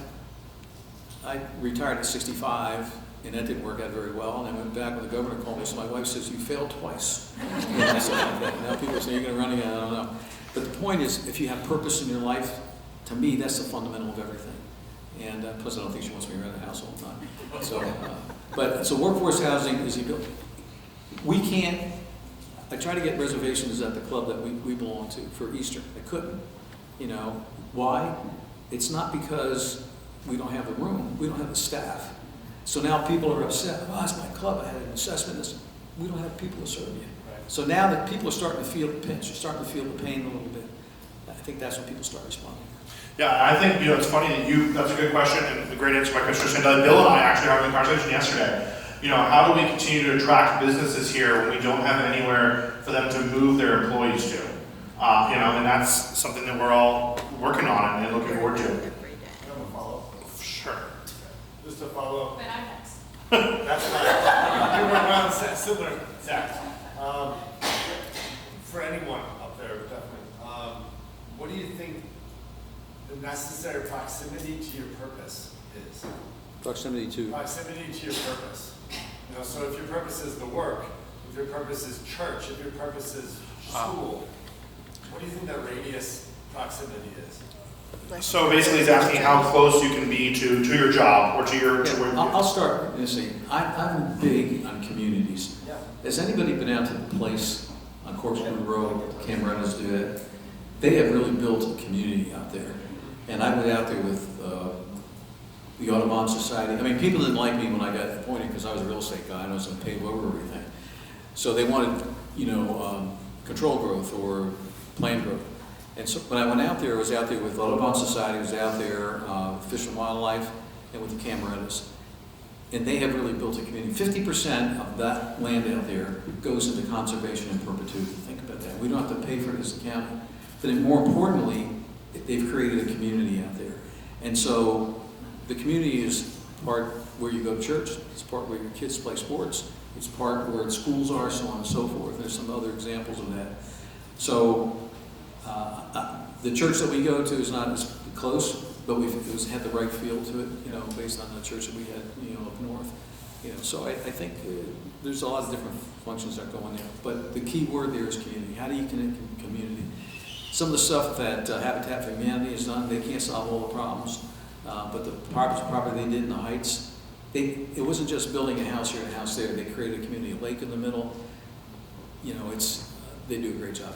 That's a great example. I mean, Habitat has done a great job of building communities close, trying to build communities close to where people live and work and trying to get them as close as possible. Ma'am, I know you were next, but she actually beat you to it, so let her go. And then with our time, I'll let you get our last question. He's a troublemaker. It is regarding the Coronado building that we are going to do. So where the people can submit the application online, by paper, outside? Which building, ma'am? I'm sorry. She mentioned that. Oh, how can people apply? Oh, for the senior housing? It's going to be, you can go on to MadisonSquaresSenior.com right now, and you can fill out just put your name, address, and email, but really they're going to be taking applications at Chester Street, and so that's really where you'll want to go when they announce it, and I think they're trying to get in by June 1st, but it's a city resource center in Cape Coral. So my question is maybe a little more broad in scope, I guess. So we've had a really great market for the last several years, obviously. What do you see as far as preparation or planning for potential shift in the market? Whether it be slowly over time shift, extreme shift. I'm just kind of curious your take from each of your positions, how that impacts what your plans are or does it? For a city, and I think for the county as well, it impacts our budget tremendously. What's going to happen? Right now on the ballot is going to be whether we give another $50,000 exemption to teachers, firefighters, etc. So anytime they get a discount, we lose money. So I think that is going to be a big dynamic that we're going to have to watch. Right now, we're all sitting pretty, our budgets are pretty good, we have a lot of money in the bank, but it's not going to be sustainable. We know that, and insurance is going to play a part, pricing is playing a part. So I think that we have to be very cautious when we watch this market and see how high it's going to go and how quickly it's going to fall. I know all of you probably hear the same thing I do when you think the bubble's going to occur. And our answer is, we don't have a crystal ball, we don't know. So I just know that government, we have to be successful in our industry for government to be successful. Because that's where, in Cape Coral, now in Lee County, they're blessed with so much more than residential housing. We're getting that commercial tax base, but we're never going to have enough of it to take off the balance of it from the residents. So I think in the county, it's going to be a little different. I think the other thing is that, for instance, in District 3, I have 3 incorporated areas. And those incorporated areas, as you do in Cape Coral, they're the closest to their people. So we really run the unincorporated areas for the most part. But local control and the problems that they see and address, they're closest to it, so that works. I want to go back to something before we wrap up here, though. And the fact of the matter is, you are the ambassadors of this. And whether it's the city, whether it's the county, we don't have all the answers. And I love bright people that come up with an idea. I have a picture I carry in my briefcase. One of my mentors was a guy named Skip Beebe, and we used to knock each other out. I said, Skip, you want me to move to a different region? He goes, why? I said, we're going to kill each other. I got calluses from bumping heads. He said, that's the best of who we are. I said, what are you talking about? And when I was covering the state of Florida, I was down in Fort Lauderdale. I found a picture. Half the face is Carl Sagan, and half is Vince Lombardi. And under Sagan said the intellect to dream, and under Lombardi said the audacity to make it happen. 2 very different people, 2 very different approaches. But collectively, what they bring together is, and I realized that's what he was trying to tell me. I want somebody that believes in something, and I think that's our responsibility. Believe in the community, believe in how we're doing, but also don't be afraid to get involved, to float an idea. We're all old enough that you can't embarrass us anymore. We made all the mistakes, but come to us, and my door's always open. You can ask me the easy questions, ask her the hard ones. But don't be afraid to get involved. And I think it's energizing when you get involved. And you'll find out that, Terry Miller was my campaign manager, and again, I knew nothing about this. He said, take your top issues and put together 3 or 4 top things that you want to focus on. And I guarantee you'll be pretty comfortable in most any forum. So it's the same thing. You don't have to know everything about everything. Nobody does. But pick the things that are important to you, because then you're dealing from not only from your head, but from your heart. Thank you. Well, thank you guys everybody for being here. Thank you to Commissioner Sandelli. Thank you to Councilwoman Tate. I'm so happy they could be here as you are getting to have a conversation with 2 true realtor champions who serve in public office. So thank you guys very much.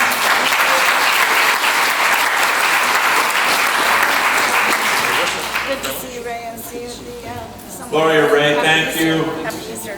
Kevin, as usual, thank you. Thank you. Does everybody have a good day today? Thank you, Ray. Wow. So a lot of information. I'd leave you this with a couple thoughts as Angela provided my script, and this is where I wrap up, and I'm not going to use any of the words that were on the wrap up. But what I am going to do is I'm going to say this. To answer the question, what's the perimeter, how far should we be from where we work? The people, where they come from to move to us, many of them have 45 minutes to an hour commute. They don't want that anymore. That's one of the reasons why they come here. So we've got to pay attention to where we have workforce housing available for those businesses that want to come here. We have many businesses that come here. We talked about coming down and then the plane ride home. I don't know how many of you know this or not, but one of the main things that people look at while they're here and when they go home is real estate information. What would it take to live there? What would it take to bring my business there? And if they don't have a place for their employees to work, then they're not going to come here. As a real estate organization, we deal with the things that we can deal with. One of the things that we've done is reduce the commercial lease tax rate to make things more attractive to bring businesses here. But we got to make it more attractive for them to bring their employees here as well. All of us have worked with those folks. We've had the people in our car, and they so desperately want to find a home, and they try and they try and they try.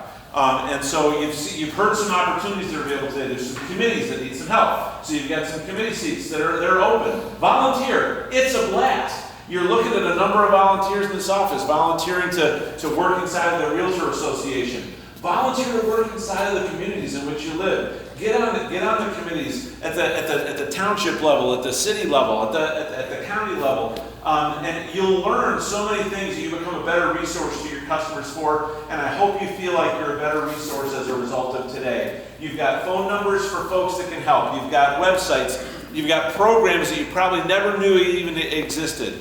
And so take the time here in the next week or 10 days, 2 weeks tops.